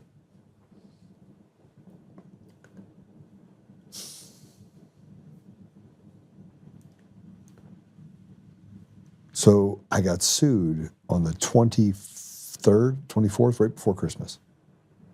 And I was like, I don't care. I can justify everything that I did and said. And I thought for sure, I was positive that truth would prevail. I went to Washington because I was asked to take to Washington. I met with guys like, what was his name? Man, so many people I met with. There were some really good people. One worked in the State Department, one worked in intelligence, and all these people. And in the meantime, I had to meet with all these people, and I was getting more and more irritated because people were attacking me. Whew. But when I went to Washington, and I was like, it's over. And I would sit there and tell the guys, I'm like, just go walk in there to Trump's office and say, this is what you need to do. Sign that daggone thing, get in there. I'm sure of it. Now, they thought I was nuts on January 3rd and 4th, or 4th and 5th. Like they were grilling me, and here's the model, and you take the model. And I know the President Trump at some point saw the model, but it wasn't until the 5th at night when everything happened the way I said. And by the way, there were other teams that were working on it that I met with these other teams. There was a McLaughlin team, and then you had this NSA guys that were basically breaking down the data individually, and you had models that they built that showed that it went from Dominion to Seidel to Edison then to obviously all the media outlets. So they had all these models that they wrote, and I was like, oh, that checks, right? But you still have to have an internet connection, and at that time they said there's no internet connection, and nobody had access to the machines, so they didn't know that there was actually internet right on the boards for these machines. But they lied because Polis said there's no internet connection. I was like, guys, I promise you, there's an internet connection. I'm not sure you need it. You only need one person. Go back and check all my videos. You only need one person to do this across the entire country with fake and phantom ballots. No one was talking about either one of those, but it was written into the documentation for Dominion. You have the ability to create phantom ballots out of nowhere. You have the ability to then use mail ballot printers to actually execute on those ballots. You could then go print a stack of 50,000, put it through the machine. The adjudication rates were high, so we knew what was happening with the adjudication rates so that they could then suspend those inside the system, figure out what votes they needed, and matriculate those down as actual votes for Biden and others. And it would look like it was filled out by a human hand. We saw this happen in Georgia. And by the way, this all happened afterwards. What I'm telling you about the Georgia votes and what they discovered, none of that information, we didn't have any audits when I came out. So how was I able to predict the outcome of a Georgia election? So I thought for sure January 6th I was going to go meet with Pompeo. They said, we need you to meet with Pompeo today. This is at 2 o'clock in the morning on Jan 5 or Jan 6, because Jan 5 we had the thing with the Georgia, and it flipped and both Democrats won. They called it for both Democrats. True story. So I go to the State Department. I'm walking in, and I was confident that President Trump was going to sign that deal. Everything was going to be good. I got to see the ODNI Insurrection Act. I got to see the report. I got to see all this cool stuff, right? And I'm like, yes, mathematically speaking, if you do this, this is what the outcome. Like my brain was just going crazy. Like, if you do this, then there's a risk, but they're going to get to the machines. They'll get to the machines, get to the source code, and you get it in multiple places. You'll be able to prove this because you need to get access to the ballots. And I knew at the time that not just the mail ballots, but they also had envelopes, and then they had shredder trucks in Georgia. And we had a person that was taking pictures in the bushes. And why did the FBI show up and threaten her and take those pictures from her? And why did she disappear with her husband? Like I had access to more information that none of you guys even know about. I was confident. I was super confident that we had caught these treasonous traitors and they were going to pay. Jan 6 happened. Jan 7, they tried to come after my company. They did all this stuff, and people said all these bad things about me, and that I was an insurrectionist. And my company was then, I had people in my company that were trying to take control of millions of dollars inside of my company, and a coup to overthrow me by a guy that I had brought in that's frankly worked for HSBC, which is highly connected to Dominion voting systems. And they did everything they could, and I got on a plane and I flew home. Mark Meadows blocked me from meeting with the president. I didn't really care anyway. I was like, you don't need me to do that. Go do it yourself. Jan 7 happened. Jan 8 happened. Jan 9, Jan 10, Jan 11, Jan 12. Nobody signed the Insurrection Act. President Trump was told by people like Bill Barr and Pompeo that there's no there. Chad Wolf, who worked for DHS, turned back over the ballots. I was sitting in the room. I was reading the actual text message from Christina Bobb. And it was from Chad Wolf, who said that he can't get involved in it, that he turned over the ballot truck to the GBI, Georgia Bureau of Investigations, and it was theirs, and he didn't have authority, which he did. It's a presidential election. He had all the authority in the world.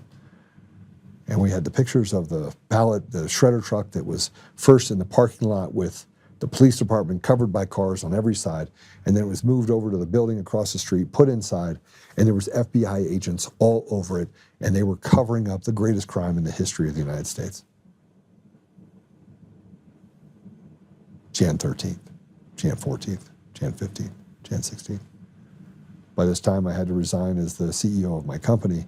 I had to turn it over to somebody else. I had to step into this fire. People were still coming to my house like crazy. They were making death threats, and it was, I mean, everything had changed. I thought for sure we had them dead to rights. We had enough information, and the media kept repeating, nothing to see here, gold standard, nothing to see here. Christopher Wray was doing what Christopher Wray does. And the coup against the American people was ink dry. And not only that, but then soon after, you had the inauguration, you had President Trump got into it, all of a sudden Q came out of nowhere, you had Lynn Wood that was doing his thing, and there's this underground deal where the government's actually being run by something else, it's continuation of government, and you had all of this stuff out there, and you had the start of this Q, whatever you want to call it, and it's not even Q, but these conspiracies that intertwine truth with fraud, and Mike Lindell, the PCAPs, and Dennis Montgomery and Mary Fanning, and they were all designed to throw President Trump into a place of chaos. Chaos favors the op, doesn't favor the people. And the entire time I kept being fixed on its Dominion voting system. You don't understand, its Dominion voting system is the ES&S, it's Smartmatic. And then I started studying. You had, Sir Brown or whatever his name is that worked for Smartmatic, and I uncovered some contracts with ES&S, and then I looked at how ES&S is the same substructure as Dominion, and then I started having conversations with other people related to this. And why am I telling you all this? Because in 6 years, I've learned a lot in my head about everything that's happened, but the person at the very front of this entire thing was Eric D. Coomer, Dominion Voting Systems. Don't worry about it, Trump's not going to win. I made effing sure of it. He was the director of strategy and security. He was the guy that sued me. He didn't just sue me, he sued everyone I talked to. And everyone I talked to, because I wouldn't give up the Antifa kid, settled because they saw the apparatus of government being too big. They saw the judges were rotted to the core. The attorneys in those cases said, Joe, we didn't have a choice. The entire judiciary is stacked against us. I've never seen anything like this. It's as if we had a sleeper cell. These are attorneys that have been in this for a long time. A long time. That said, I've never seen the judiciary turn into what it's turned into today. By the way, in the middle of all this, you remember the Texas v. Pennsylvania Supreme Court stepped in and said, oh, they're burning cars in the street. We can't have those rioting. We have to say that they have no standing. For another state in a national election would have no standing against Pennsylvania for what they did in Pennsylvania. Now the ballot truck became, you had fact checkers that were out there fact checking everything, and Zuckerberg was suppressing everything, and then they canceled President Trump from X, they've canceled him from Facebook, and they took away the voice thinking he was going to go away. And they impeached him.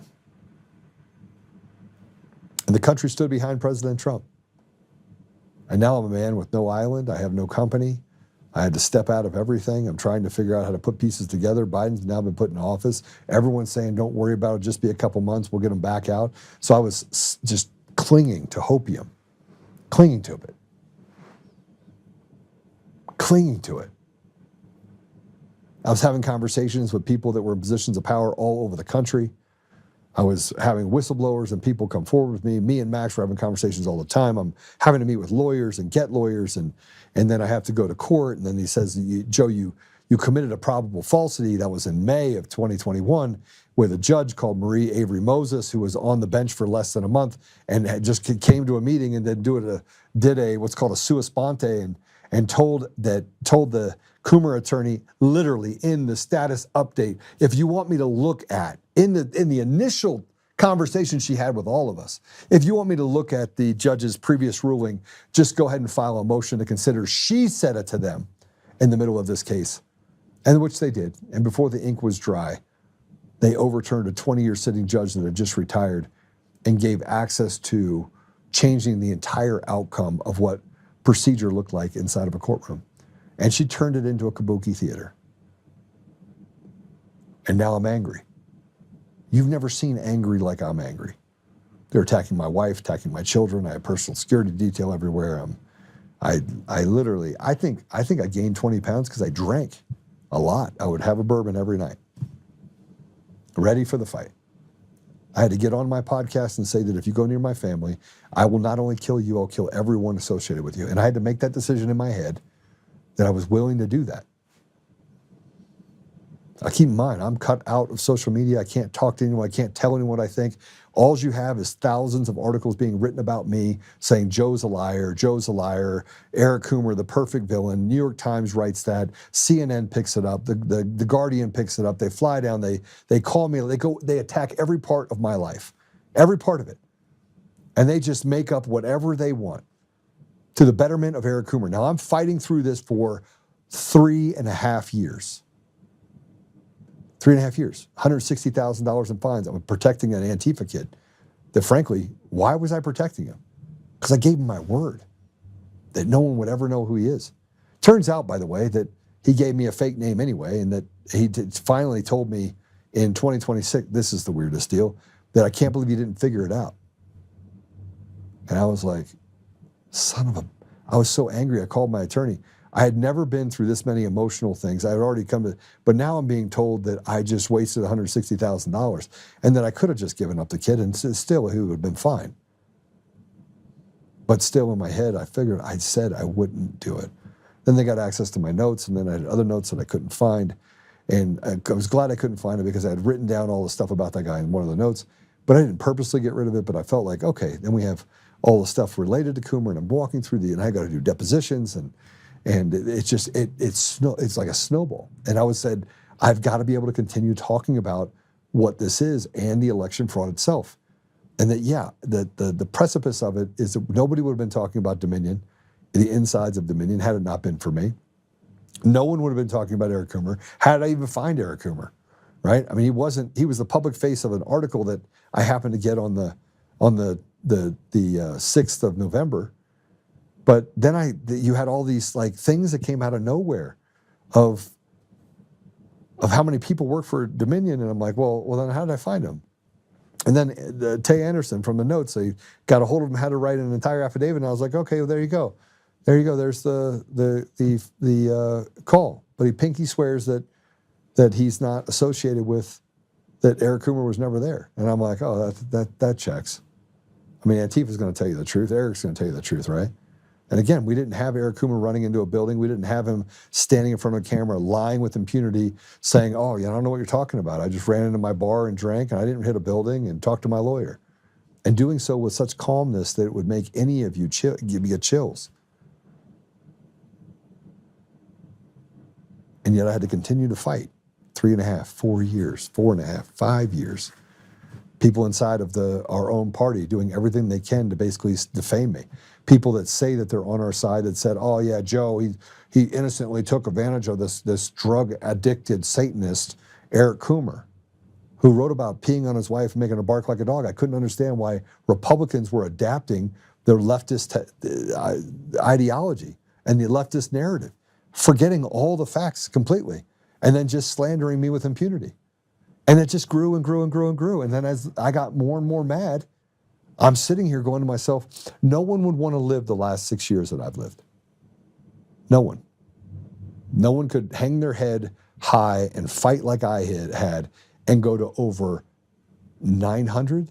I did this the other day. I walked through this. I think it's like 900. 900 flights that I took all over the country, going to different places all over the country, saying this is how they stole the election. I connected with Patrick Byrne. I stood with Mike Lindell for 3.5 years. I took his company, Frank Speech, public. He connected with a bunch of morons that pretty much didn't know much of anything, which is not uncommon for Mike Lindell. He would be bamboozled and taken advantage of left and right. And if it wasn't for me saying, tell this guy to get the hell out of here, I was constantly saying no. I was the no man. negotiating contracts for him, stopping him from being his own worst enemy. And in the middle of it, gave him money, me and my friend loaned him money, and he took it. And then when he didn't pay his employees and he paid for his plane, I was like, I'm done. I quit on principle. And I was like, you guys do whatever you want. Because I wouldn't, $15 an hour employees, you know, I remember what it was like not to make a lot of money. I remember what it was like to grow up poor. You live paycheck to paycheck, and that not getting that paycheck that one time could lead to you being homeless, right? And I couldn't do it to people because I've never been able to do it to people. And I say all of this, and I haven't even begun to scratch the surface over what went past for 6 years. I am not a victim. But I got a PhD in politics pretty quick. At the same time, I had to watch my company from its former self to become a shell of itself. It didn't have the direction, didn't have the drive, and frankly, it was in a state of shock with people in it because they had to read the same articles about me that I had to read. My own family members calling me saying, friends of mine that I've known for 25 years, people that I knew saying, Joe, are you sure, are you sure, are you sure? Just give the kid up. No. Pay $160,000 in fines. These idiot lawyers of Eric Coomer's committed crimes because they extorted money from me, knowing now what they already knew then. Keep in mind, they did a great job of keeping all the Dominion people away from each other. In the middle of this, by the way, I reached out to Fox News and I was like, let's have a sit down. I will fly to you. Now, I've spent millions and millions of dollars fighting for President Trump. I fought for President Trump and I never asked for an audience. I never asked for it. I never walked in and said, hey, you think maybe you can? No, I never did any of that. I didn't reach out to anyone. I waited till people reached out to me. I continued to fight by myself with other people that I aligned with that I knew were good people. And in the middle of it, people tried to convince me that General Flynn's bad and Patrick Byrne's bad and everybody's bad. And yeah, I had my questions about people, so I verbalized it, which is something you should never do, by the way, because then you alienate yourself from people like Patrick Byrne, who frankly are amazing people and spent over $80 million fighting. But I knew at the time before he even said it, that he had to have been connected to certain organizations in order to know some of the things that he knew, because I was given access to those things in the 9th hour on Jan 6th and Jan 5th and Jan 4th. And this is when I figured out that it's a huge game of kabuki theater. And the central casting, when President Trump says it, is a very true thing. But Eric Coomer, the more I dug into him, the more I had to learn more. I had to know. I needed to know. I needed to know how deep this went. And so I just kept digging, kept digging, kept digging. And the more I dig, the more I had people like Steve Bannon, you know, the guy that loves Epstein. The more I had guys like him that said, oh, you get away from Joe, you're going to get sued. Mike Lindell got sued. I spent 2 days on the bench, or excuse me, on the testifying, getting blasted. And I knew the first day when only 3% of the articles that were out there about Mike Lindell's trial even included me. And the entire, go check it out, go read the transcript. The entire thing was about Joe Oltmann. My name must have been mentioned at least 10,000 times during the trial of Mike Lindell. 10,000 times. It was a trial about Joe Oltmann. Joe Oltmann was on trial. I keep in mind, I was the pariah of the world. I'm a successful business guy. I grew up poor. I like to fight. Frankly, I talk about it on here very openly. I'm one of the most loyal people anyone would ever find. I was loyal to Mike Lindell even after he betrayed me. And that's okay. I still talk to Mike Lindell. You say, why would you talk to Mike? He owes you money. He took from you. You know, because I'm built different. I will have consequences. And I mean, look, just because I'm upset at my kids and I have consequences and there's accountability to be had doesn't mean that I abandoned my kids. I didn't abandon Mike Lindell either, even though people like Brandon House and Steve Bannon didn't show up for him. But I did, and got treated poorly by his wife and whoever else was there with him, and looked at me as like I did something wrong. I was like, but I didn't have to show up.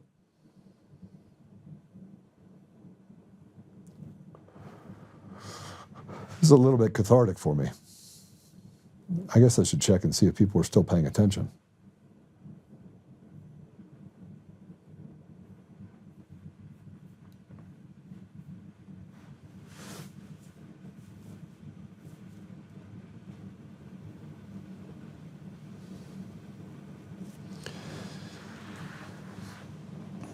I went through that trial and I read what the jury said, and they said that I was both credible and I was non-defamatory. And I remember when the judge put her finger on that scale of justice and said, I find that there is defamation per se. It wasn't hers to say. She violated all the procedure by doing that because she was not the jury. She influenced the jury and said that I already found for defamation. Now all I need you to do is take money away from Mike Lindell. But there's a little box on the jury instructions and the response that says, was it malicious? And they said no. And Eric Coomer got on there and lied. And then it all fell apart for them because they withheld evidence and tried really hard to get the judge to exclude it. The judge was uncomfortable. You could tell that the judge was in on it. You could tell the judge was in on it. You could see it in her face.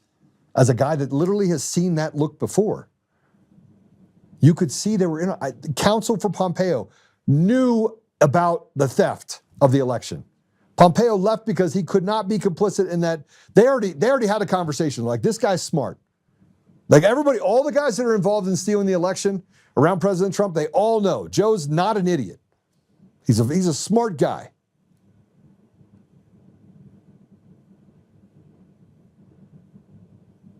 You don't have to stay, Jeff. This is my show. I get to talk as long as I want. If I want to talk on here for 8 hours, I will. And I've been talking, just so everybody's clear, I haven't stopped talking in 6 years. Coomer and his attorneys, literally, they regularly, we're going to go through it right now, regularly say, Joe's talking again about the case. Because you don't let people rape someone and then walk away from it and say that the rape never occurred. They don't get to take from you or me or this country what was never theirs to take.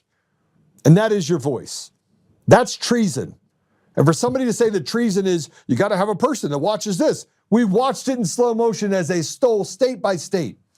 They committed a conspiracy against the American people, and they collectively did it together, which means they're responsible for running a criminal cartel in Colorado, California, Washington, you name it. Oregon.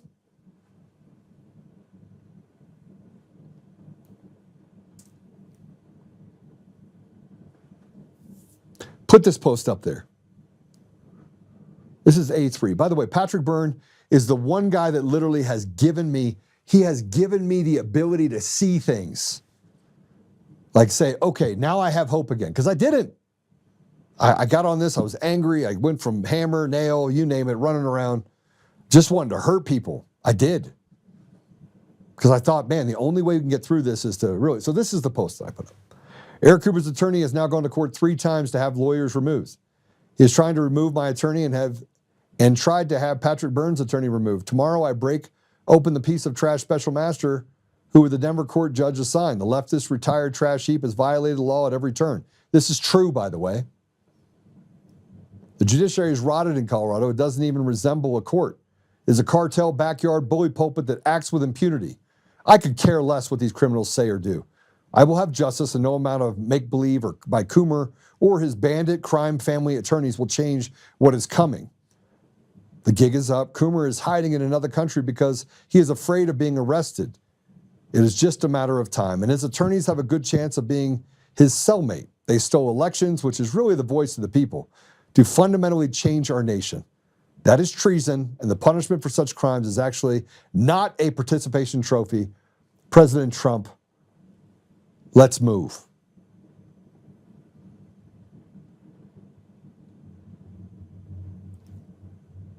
I woke up to my attorneys putting out a motion to the court. Now, the court has asked that our attorneys violate a client privilege and give up information related to the Antifa kid who happened to come forward, who I've been trying to say, listen, we made a couple of key mistakes. We put in a motion that literally included an email we didn't tell him. So, of course, that caused problems. But then there's more to it. Now the special master's like, no, you have to violate attorney-client privilege. A rule that's been in place for a couple hundred years, that is supported constitutionally. You have to violate that. And I told my attorney, I said, if you violate this, you cannot be my attorney because you have broken trust with me. And they're like, perfect, we'll get rid of his attorney. So my attorney says, no, Joe, I have to fight this. I'll fight this. But was also forced to file a motion, if she was forced to give it up, a motion to step down. So this is all the stuff you don't see behind closed doors that are happening in the case. And frankly, this is how the sausage is made in a corrupt judiciary. This is why the Christopher Gregory case is so important in Colorado, because the amount of fraud that you have inside of Colorado, the judiciary, the thing that did the CDA and for Rich Guggenheim, he's not the only one. I got case after case after case after case where Phil Weiser has literally attacked with impunity people within the organization or within the state and gotten away with it because the judiciary just covered it up. But now we have them dead to rights inside the judiciary paying bribes, stealing money from the people of Colorado. And at the top of that is Jared Polis and AG Phil Weiser and Secretary of State Jenna Griswold. We have them. You know who else is included in all that? Coomer's attorney. Put up the next one. Breaking, Eric Coomer. You will not believe this. Coomer first tried to limit the scope of the questions Patrick Byrne counsel could ask, then limit the attendees, me, from future depositions of Eric Coomer, then assaulted Peter Tickton, then lied about the assault, then in the deposition made massive admissions, then tried to stop us from getting access to the evidence in the DC court to prevent more perjury proof, then tried to remove Peters as Byrne's attorney, then tried to get my attorneys removed, and now they're trying to seal records related to the public having access to our motions. Inside the motions, Coomer's attorney, Charlie Kane, makes up more lies to cover up the lies he has already told, to get the corrupt and crooked special master and procedurally corrupt judge to again cover for Coomer and bar the public from seeing the fact that Coomer is a raging liar. This is the motion in link form, as well as Eric Coomer's deposition from the Curling case in Georgia. This piece of trash has lied and collected money from others. He is sued because they let me speak. I spoke the truth, and these pieces of trash want to silence the truth. The gaslighting and lies from these clowns is overwhelming. Curling deposition is 90 pages. Here's the link for both. He is a liar and trying to hide that he is the cog to the wheel of the 2020 election. And then I put up all the stuff. I put it up. Can we put that page up, please? And I don't even know, I personally don't even know from my perspective, there's no outcome yet. Let me see if I can get it in a smaller form for myself too, see if I can do it.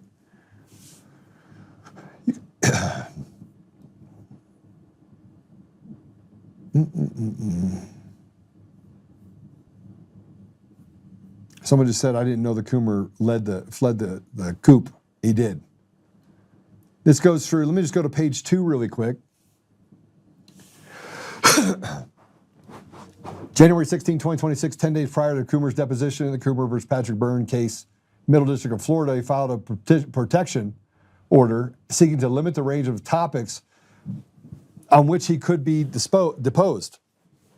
Specifically, sought to preclude inquiry into foreign and domestic election interference, his role in any election interference, and what Dr. Byrne describes as an ongoing criminal investigation into those matters. Coomer expressed an intention to invoke his Fifth Amendment privilege and engaged in substantial hand-wringing over what he characterized as Byrne and or counsel's intention to probe Coomer's participation in an international conspiracy to interfere with the 2020 presidential election of the United States, including working with actors from Venezuela, Serbia, and China. He sought to place all such inquiry off limits, as well as inquiries into criminal conduct such as money laundering or bribery of public officials, access to ballot images, source code changes, post-certification, honest service fraud, misleading municipalities with splash screens, and implementing and distributing versions incapable of counting write-in candidates with no disclosure to state or municipal governments. 6 years I've been fighting. And he goes in there, and I showed up for the deposition in Tampa, Florida. I was there. I have a resounding disgust for people who have stolen the voice of people. And by the way, you know who suffers? The 40% of our community that has never had a voice and never been given an opportunity to get out of the hole they're in. If you get out, you win the lottery. It's because you're LeBron James. That's how you get out. Everyone else, suck it up, slave. Dr. Byrne is privy to the material released by Dominion in the U.S. Dominion v. Patrick Byrne case, as is Dr. Coomer. He has access to it, which means his lawyers have access to it. Byrne's attorney petitioned the D.C. court on Jan 5, 2026 to lift the protection order so that he could comply with Oltmann's defendant's subpoena. January 22, 2026, Dr. Byrne responds to the motion. He asserted the defense of substantial truth and explained he was entitled to inquire into the circumstance that Dr. Coomer was knee-deep in programming, deployment, and otherwise participation in a wide network of Dominion employees, contractors, and manufacturers to allow alteration to tally results in the November 3rd, 2020 election. Don't worry about it. Trump's not going to win. I made effing sure of it. In other words, Dr. Coomer wants the court to deny Dr. Byrne the opportunity to obtain evidence which provides in the statement in the deep rig the implication of the statements are true.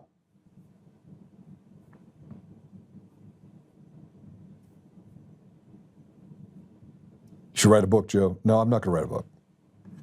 Dr. Byrne explains that evidence he currently possesses to establish Dr. Coomer's involvement with former Venezuelan election officials, some of which now are under indictment in the U.S., and the history of Dominion's purchase of Smartmatic, also under indictment, and the subsidiary Sequoia voting systems. Dr. Byrne also provided documentation establishing Eric Coomer's shared patents with former Sequoia employees and Serbian engineer tied to Huawei. According to Byrne's exposition of the materials produced by Dominion in the D.C. case, they established that Eric Coomer was a major participant and coordinated with others at Dominion, which the discovery documents and testimony would be utilized by Dr. Byrne to his truth defense that the statements made in the deep rig were in fact true. On January 23rd, 2026, Dr. Byrne filed an addendum to his response in which he set forth certain admissions made by Dr. Coomer in response to discovery requests. As part of his job responsibilities and marketing activities, Eric Coomer previously met with individuals of foreign countries to discuss Dominion equipment. Eric Coomer discussed vote adjudication software with internal Dominion employees he understood to be from foreign countries. Eric Coomer discussed election system code with internal Dominion employees he understood to be from foreign countries. Eric discussed programming at a code-based level with internal Dominion employees he understood to be from foreign countries. Serbian employees had the ability to connect to Dominion equipment in Dominion's Denver office to troubleshoot technical issues, clarifying he was distinct from remote access to Dominion equipment fielded in customer jurisdictions. If you can change it in the code, you can change it in the systems. It's called an update. Matter of fact, that is what he was the person in that article in Georgia. He made an update to 4 precincts in Georgia and said it was just nothing to see here. No, they're there. That I saw on November 6th up elk hunting with my friends in Cachara, Colorado, that led me to dig into Dr. Eric Coomer. During Dr. Coomer's deposition on Jan 26, 2026, he made the following admissions in direct contradiction to his testimony in Georgia's grand jury proceedings, in which he testified, "I'm going to ask you, did you rig the election campaign? No, I didn't, nor would I ever have been able to." What does that mean? I'm not able to. I don't have the access. I don't have the ability to explain any of these vulnerabilities, and it's not me. I mean, counties, states run elections. Dominion just builds the hardware and provides the software. We do not run elections, so I don't have, hold on, next page. And nor do I ever have the technical capabilities to be able to, compromise all of the security and processes that are in place that would be needed to affect an election. If you're the special master in this case, you should dismiss it. If you're the lawyer, if you're the judge in this case, and there's a summary judgment pending, you should go ahead and grant the summary judgment, dismiss this case, and let people get on with their lives and be able to sue them for what they have done to our lives and for the lives of so many. And then you force Eric Coomer and his lawyers who knowingly committed fraud and perjury, you make sure they are disbarred, you make sure that they are charged, and you make sure that they return every dollar to the people that they have taken from. Clay Clark, give him his money back. Newsmax, give him their money back. AON, give him his money back. Call the Herrings and give them their money back. Being kicked off of all the networks and the cable networks, you put them back on and you give them back the money that they deserve for having platforms that spoke the truth during the 2020 election. That's what you do. He admitted so much more, guys. So much more. You'd say, Joe, you're really upset. Wouldn't you be? Wouldn't you be? And if you're out there right now and you don't share this and you're just listening to me, I don't know what to say to you. You should be hitting the share button. I fought for 6 years. 6 years I fought. I remember sitting with Lara Logan and I'm like, and somebody called Lara Logan and said, stay away from Joe Oltmann. I'm thinking to myself, yeah, stay away from the guy that has served for 18 years his community honorably. Yeah, that's the guy to stay away from. And Laura's like, don't worry about it, Joe. That's why I knew you were over the target.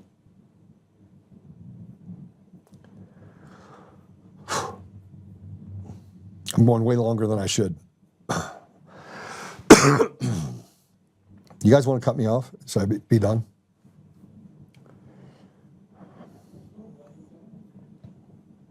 In the Jan 27, 2026 deposition in Tampa, Florida, Coomer made a number of admissions, including he admitted the deposition he had access to the tally. He had accessed it live, and he printed it during the 2020 presidential election and primary. He admitted that foreign and domestic contractors could remote access Dominion machines. He admitted that Serbian contractors could have accessed and altered the adjudication system. He admitted that he contacted with Serbian contractors prior to the 2020 election. He stated he did not know whether foreign contractors could remote access Dominion machines during the 2020 election. He was the chief of Dominion's security team. He admitted to having provided high-level guidance for certain implementation of the voting systems, which covered multiple states. He admitted to having the chief software architect for, have been the chief software architect for Sequoia voting systems, later acquired by Smartmatic. Excuse me, it was not later, it was acquired by Smartmatic, and in turn Dominion. He admitted to writing source code for that system. He admitted that domestic and foreign programmers and personnel that access the Dominion source code repositories. He admitted to having remote access in the Dominion management system and remote desktops at the election centers via VPN. He admitted to having access to internal testing environments, system logs, and audit logs. He admitted to having monitored the results of the Chicago-Cook County election in real time on November 3rd, 2020, being able to see the vote tallies prior to certification. He admitted when he trusted build is installed, it would wipe out the data from the prior election, which is why Tina is in prison. He admitted the Venezuelan nationals were provided support and the Cook County elections had access to voting systems. He asked about his offshore bank accounts, which he denied owning. He was instructed by his counsel not to answer for reasons of safety, but counsel indicated that he, in fact, has such accounts.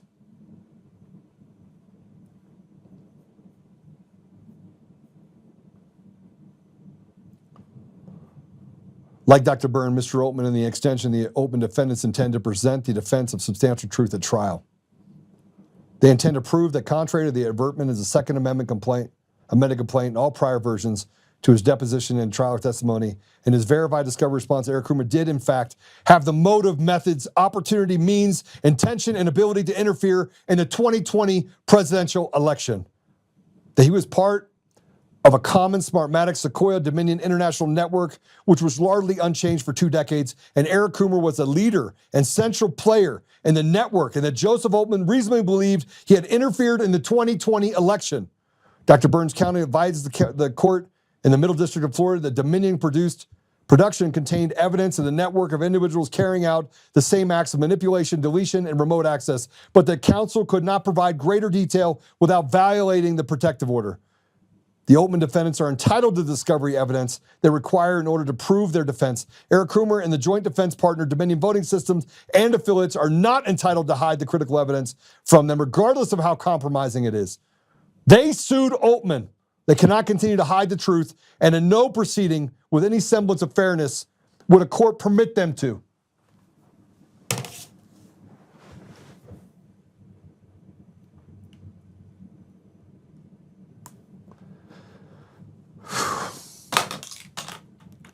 I'd say that would be a wrap. Would it? That should be a wrap, right? Tell me it should be a wrap. People say, you know what, Joe, you're way too strong. You're way too, how are you going to be governor? How are you going to... I got people that worked for me for 14 years. Not only am I fair, not only am I ethical, am I moral, do I do things? And have I had fall downs in my life? Yeah, my brother died, I did. I sold drugs when I was 16. Yeah, I was a playboy. Yes, I'm an imperfect man. But I'm going to tell you something else.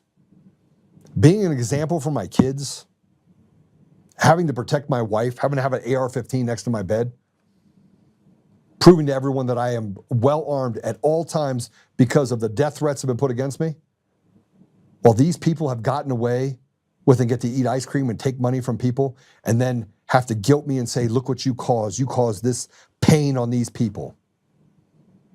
No, I didn't cause pain on those people. They did. I just refuse to back down to the liars. I have one more document for you. Before I put that up, I want to put up the case for the Christopher Gregory case. Just the front part that shows who the people are that were charged. Can we put that up?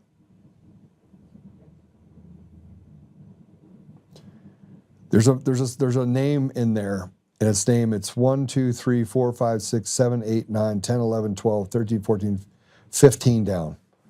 It's David Beller. David Beller is a defendant in the fraud case against Jared Polis, Phil Weiser, Melissa Hart, Monica Marquez, Judge Boatwright, William Hood, Richard Gabriel,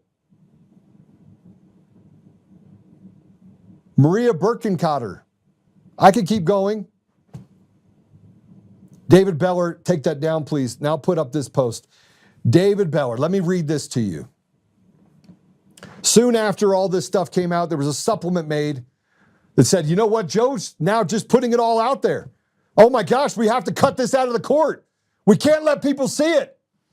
This is going to make the special master look bad. It's going to make the judge look bad. It's going to tie into the corruption that continually happens in the state of Colorado judiciary, who, by the way, is barred from being held accountable. You want to know why? I'll tell you why. Because they have immunity. But I'm not sure they do now. See, I think President Trump's going to do what he has. And look, you could say that I'm like, so count me as a preacher. I get loud. I'm actually not angry. I have righteous anger. I'm good. Patrick, are you there? Am I not good? When I get out of here, do I typically have a smile on my face? Always. Because I got Jesus for one, and number two, frankly, we got him by the short hairs.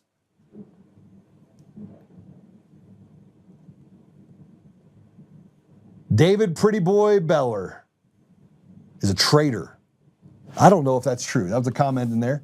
I'll reserve judgment for it, but I do know that he is a part of the corruption inside of the state of Colorado that has reached out and stolen from people what is not theirs to take. The state of Colorado is absolutely 100% compromised in every level, and they all need to go. And the billions of dollars that are given to NGOs that are then funneled down to no-show jobs so they can steal money and $1.6 billion to homeless people, $64,000 per person. And they have nothing to show for it, not even a building. You want to know why? Because they stole it. They stole the money. Here's an update. David Beller, the Coomer attorney that is also the defendant in the massive Christopher Gregory fraud, embezzlement, and bribery case with Polis, Weiser, and over 40 others. I have a right and an obligation to shed light on the rotted nature of this case in front of a judge that has ignored the facts with the special master who has acted inappropriately and unethically to stand on the scales of justice in favor of Eric Coomer. Here's a supplement against asking the court to hide from the public the facts of the case related to Eric Coomer. It is again the same tactics used to stop you from seeing the fraud in the election systems that were used to steal your voice and the sovereignty of our nation. Here is a supplemental. I will share everything in the case from this point on. They will not hide the criminality, and I am not interested in these trash heaps continuing to gaslight and lie with impunity. I have been in this fight for over 5 years. The evidence is clear. Eric Coomer lied. Eric Coomer, however hyperbolic in his comments, bragged about stealing the election from Trump. And more importantly, Dominion Voting Systems has in fact been proven to be a fraudulent company who's perpetuated fraud across the entire country, as well as ES&S, Smartmatic, and others. Check this filing and thread below for access pages. Again, I will put a link in here for you to review as well. This is all on my X post. It's all on Facebook. And he goes through and says, go ahead and pull it up. Just go through the pages real quick.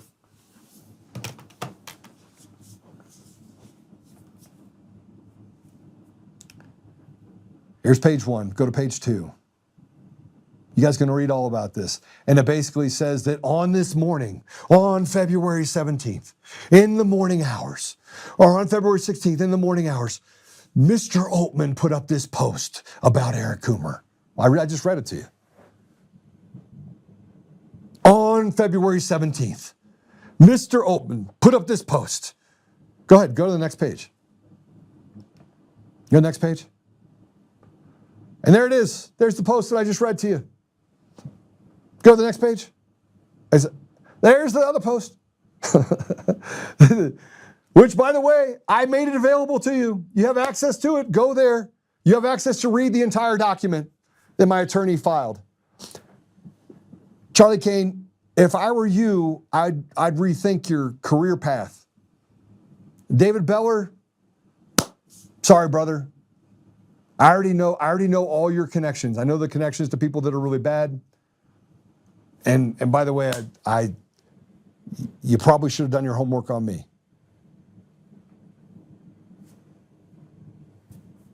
Brad Clower, yeah, you too. You lied with impunity. You continued to lie. You continued to try and hide people and tell them to hide from subpoenas. You lied. You guys lied. Eric, you lied.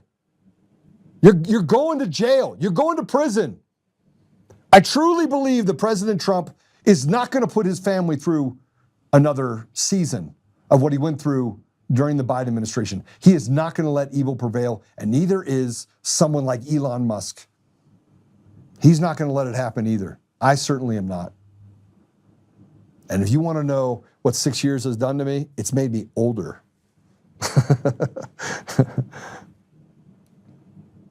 If you want to know why I'm running for governor, I'm running for governor for the poorest among us, the people that have never had a voice, and for the people that should have had a voice that had it stolen by stolen elections at every level in the state of Colorado and around the country.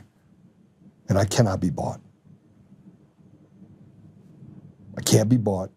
You can't take anything from me that I wasn't willing to give up to begin with. I love my country. And I love people for the oddest of reasons. I don't know why I love people like Rich. I love that guy. That was the easiest conversation I've ever had. I regularly text with people that are in the comments and have been for years. And yeah, I'm an asshole. Yeah. No question. And why am I an asshole?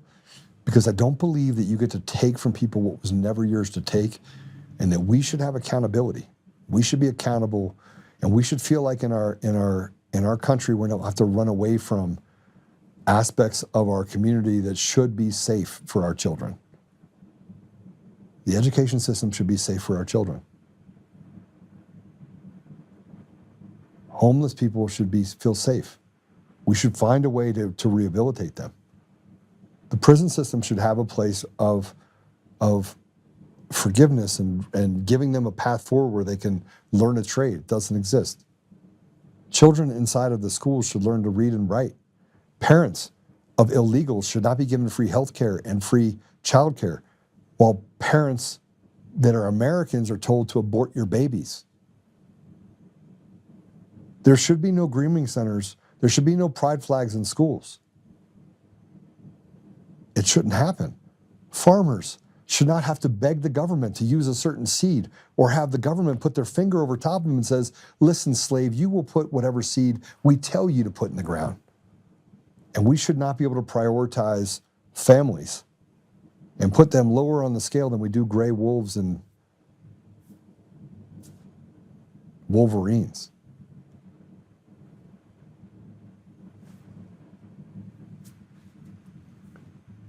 I personally think that we've got to get to a place where we hand back the power to the people. President Trump was doing that. He's been doing that.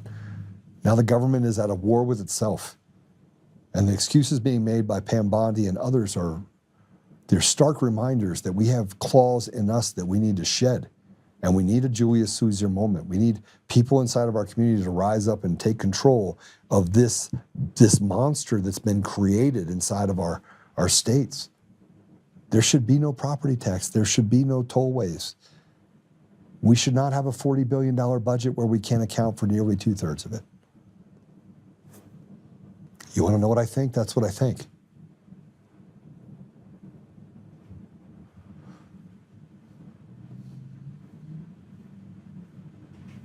That's all I got today.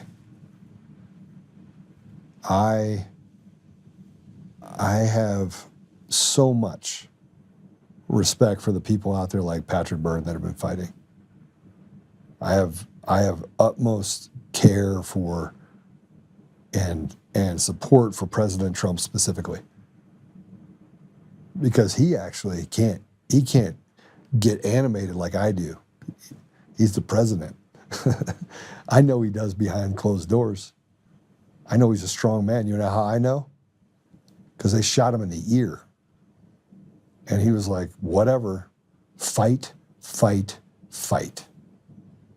He didn't cower like a punk. He wanted to shoot.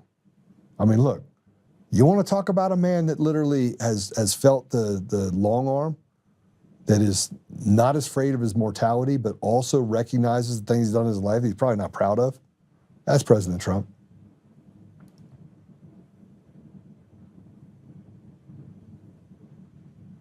Scott Bottom's a good man, by the way. I saw him up there. Scott hasn't been the same sort of foxhole that Joe Oltmann has been fighting from. That's true, but I will tell you, Scott's a good man. He's an admirable, good man. And he does fight well. All right. God bless you, Susan Rice, the good Susan Rice. I hope to one day be able to sit here in front of you and say, I'm signing off.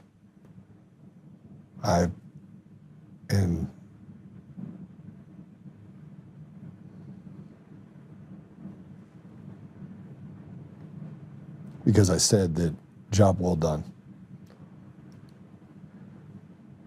There's so many people that have been in this fight. David Clements has been in this fight. I've been supported by Kathy Cleary. She gives me a hug every time I go to an event. She lost her sister and her nephew. She takes care of her brother-in-law.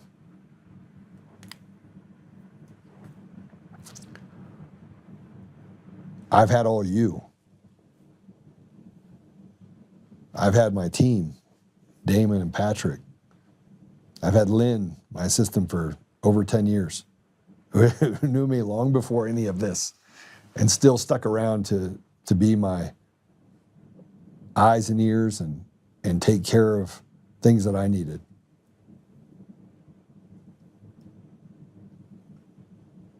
I got my business partner of 14 years, Chris. Never once wavered. That's not true. He wavered for a minute when they came in and said that I was an insurrectionist. Wouldn't talk to me for like 6 hours. Tig Tigan stood next to me for 6 years. My daughter, God.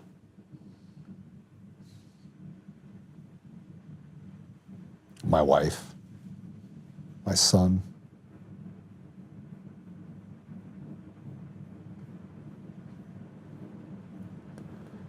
My friend of 15 years, Frank. Todd, who I've known all the way through the Mike Lindell era. I feel like I'm naming names now. I guess because I am. My lawyers, Ingrid and Andrea. The other lawyers that believed in me, Chris, that represented Mike Lindell. Patrick Byrne, who sent me that text message saying, "You don't worry about it, we got him," 3 years ago. Michelle Malkin, who first aired me, that had to recalibrate her entire life as a result of that story. I feel so bad for Michelle because she is amazing. Apollo Pappas, the man that protected me for 18 months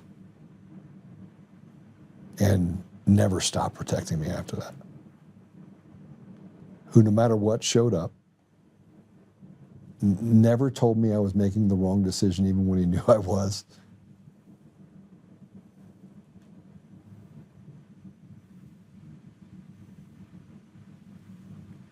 The people in this chat, you're right, you've been there since the beginning, many of you. Gammy Sparkles.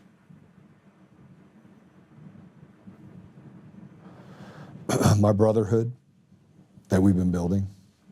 My business partner, Josh. My friend Josh, who is my brother that now lives in Florida. I could go on for a long time about the amazing people that I've met in all this. Ryan, my ride or die brother that I met in 2020. His family, who's become my family.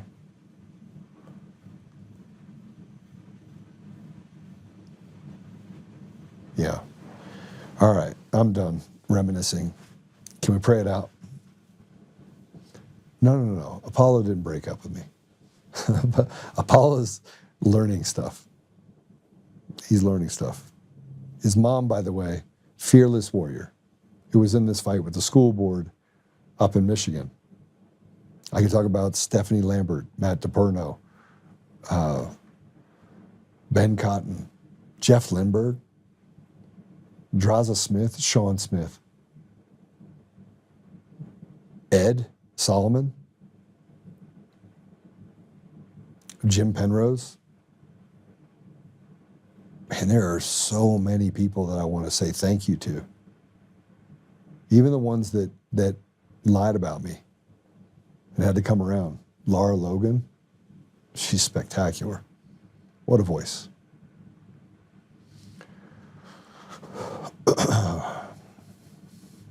Brad, Mark, Pam and Mark, man, amazing people from Tennessee. I just can't. I couldn't have made it through 6 years without those people. I couldn't have. Mark Cook. Mark Cook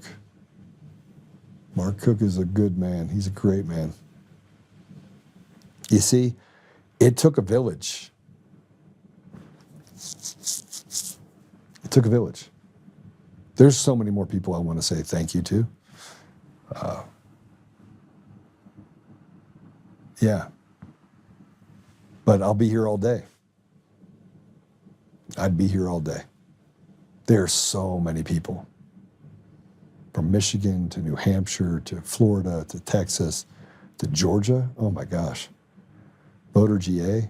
The people over there. Oh my gosh. The people that I haven't even mentioned. Coy Griffin, Cowboys for Trump. Can you imagine how many people? I would be here all day. I should do it. They got to find a way. There's so many people. And I come back to Melania Trump for standing next to President Trump. Even people that, again, have ghosted me. Michael Seifert over at Public Square, even though I support him, own a bunch of his shares, he kind of ghosted me. There's a bunch of people that ghosted me. You got Chris over at Rumble, Dan Bongino, you got other guys that I thought, they at least kept me going for a bit. Lone Raccoon, yeah. Jeff. And let me just, I knew I would get to this one, but I'm going to pray about that particular person in this prayer. So let's pray it out. Father God, thank you.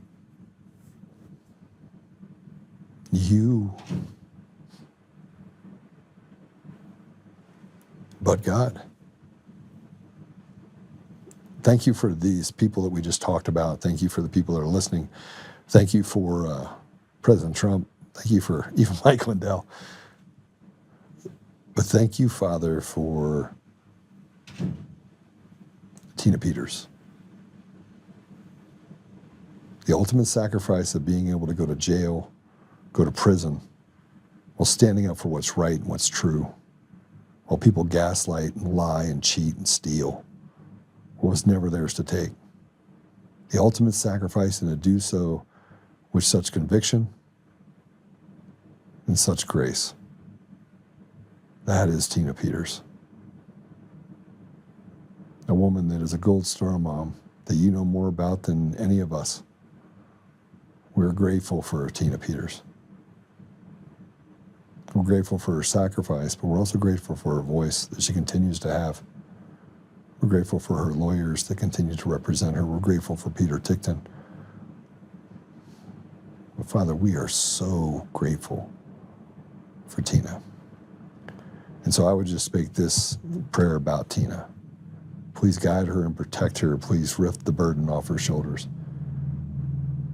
Please give her the eyes to see and the mouth to speak about the things that she's experienced and seen inside of the prison system. And Father, I just ask you to release her from where she is.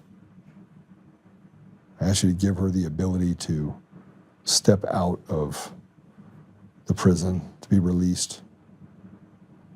And the people that have done bad things in this state, that collectively have operated to do bad things for the people in this country, that they pay the price, the consequence for what they've done.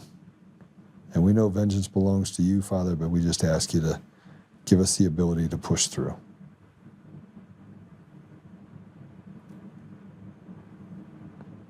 We know that we still have an uphill battle to clean the weeds and get us back on track, Father, but we just ask you to give us the ability to stand in the gap and do what's necessary while we protect and look after those people that are the magistrates, the greater magistrates that are standing in our stead, like President Trump, Bobby Kennedy, Tulsi Gabbard, and so many others. We're grateful for Rich, Father. We're grateful for his stand. We know that he loves you. And we're grateful for the people that have had enough grace to listen to his story and the sacrifices he's willing to make sure that we have a better society here in Colorado. Help us, Father, that we may have that grace and may stand side by side. Democrat, Republican, Independent may do the right thing collectively in order to get us across this finish line. I ask these things, Father, humbly, in Jesus' name. Amen. All right.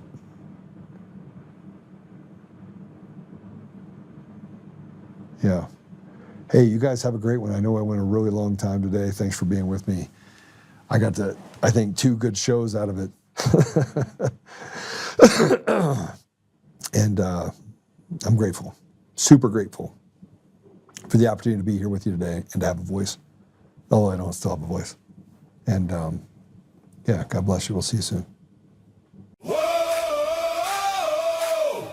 whoa.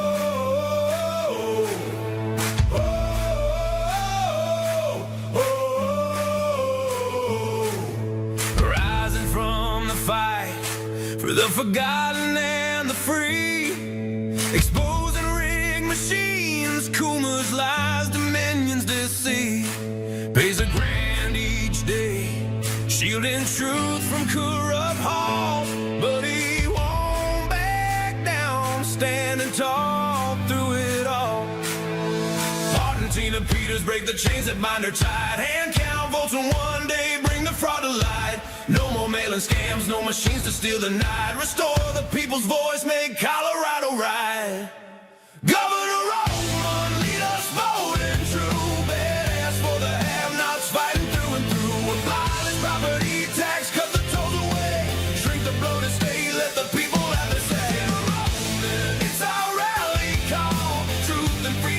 rising, watch the tyrants fall. Untamed Colorado, strong and proud, we'll be one man for the people, set our great state free. Help the single moms, bring back trade school strong.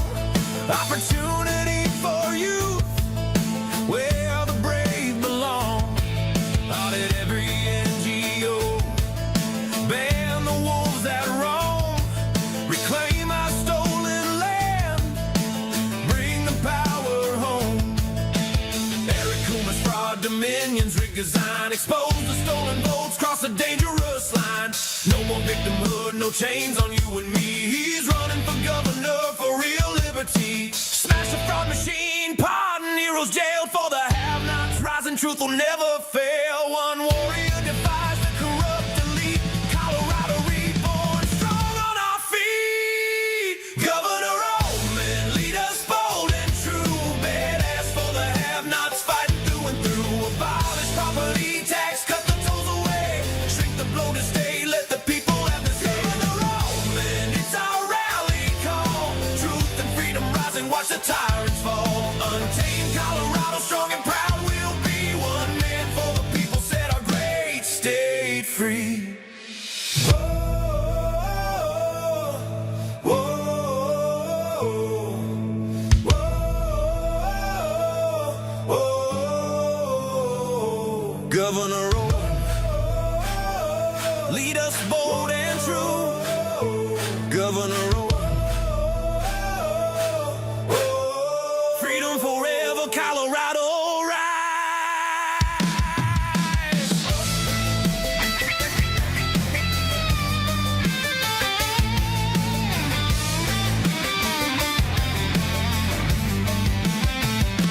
Governor Oltmann, Governor Oltmann, Governor Oltmann, Governor Oltmann, Governor Oltmann, Governor Oltmann.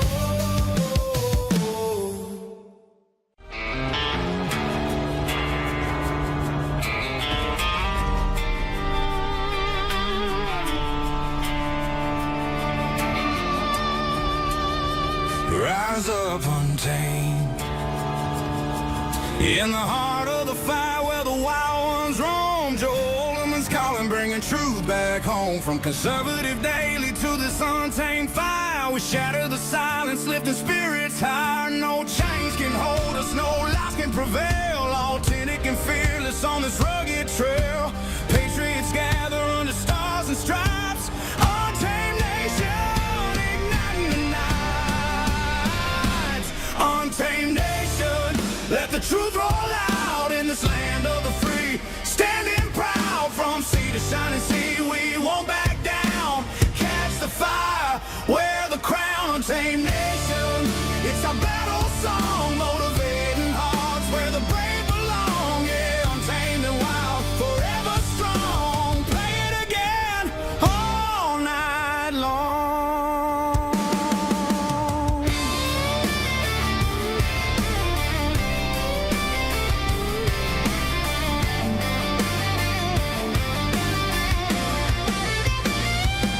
Break the mold, chase the real. No more games, time to heal. Joe's voice leads the untamed crew. Truth matters through and through. Untamed nation, let the truth roll out in this land of the free. Standing proud from sea to shining sea, we won't back down. Catch the fire, wear the crown. Tame nation, it's our battle song, motivating hearts where the brave belong.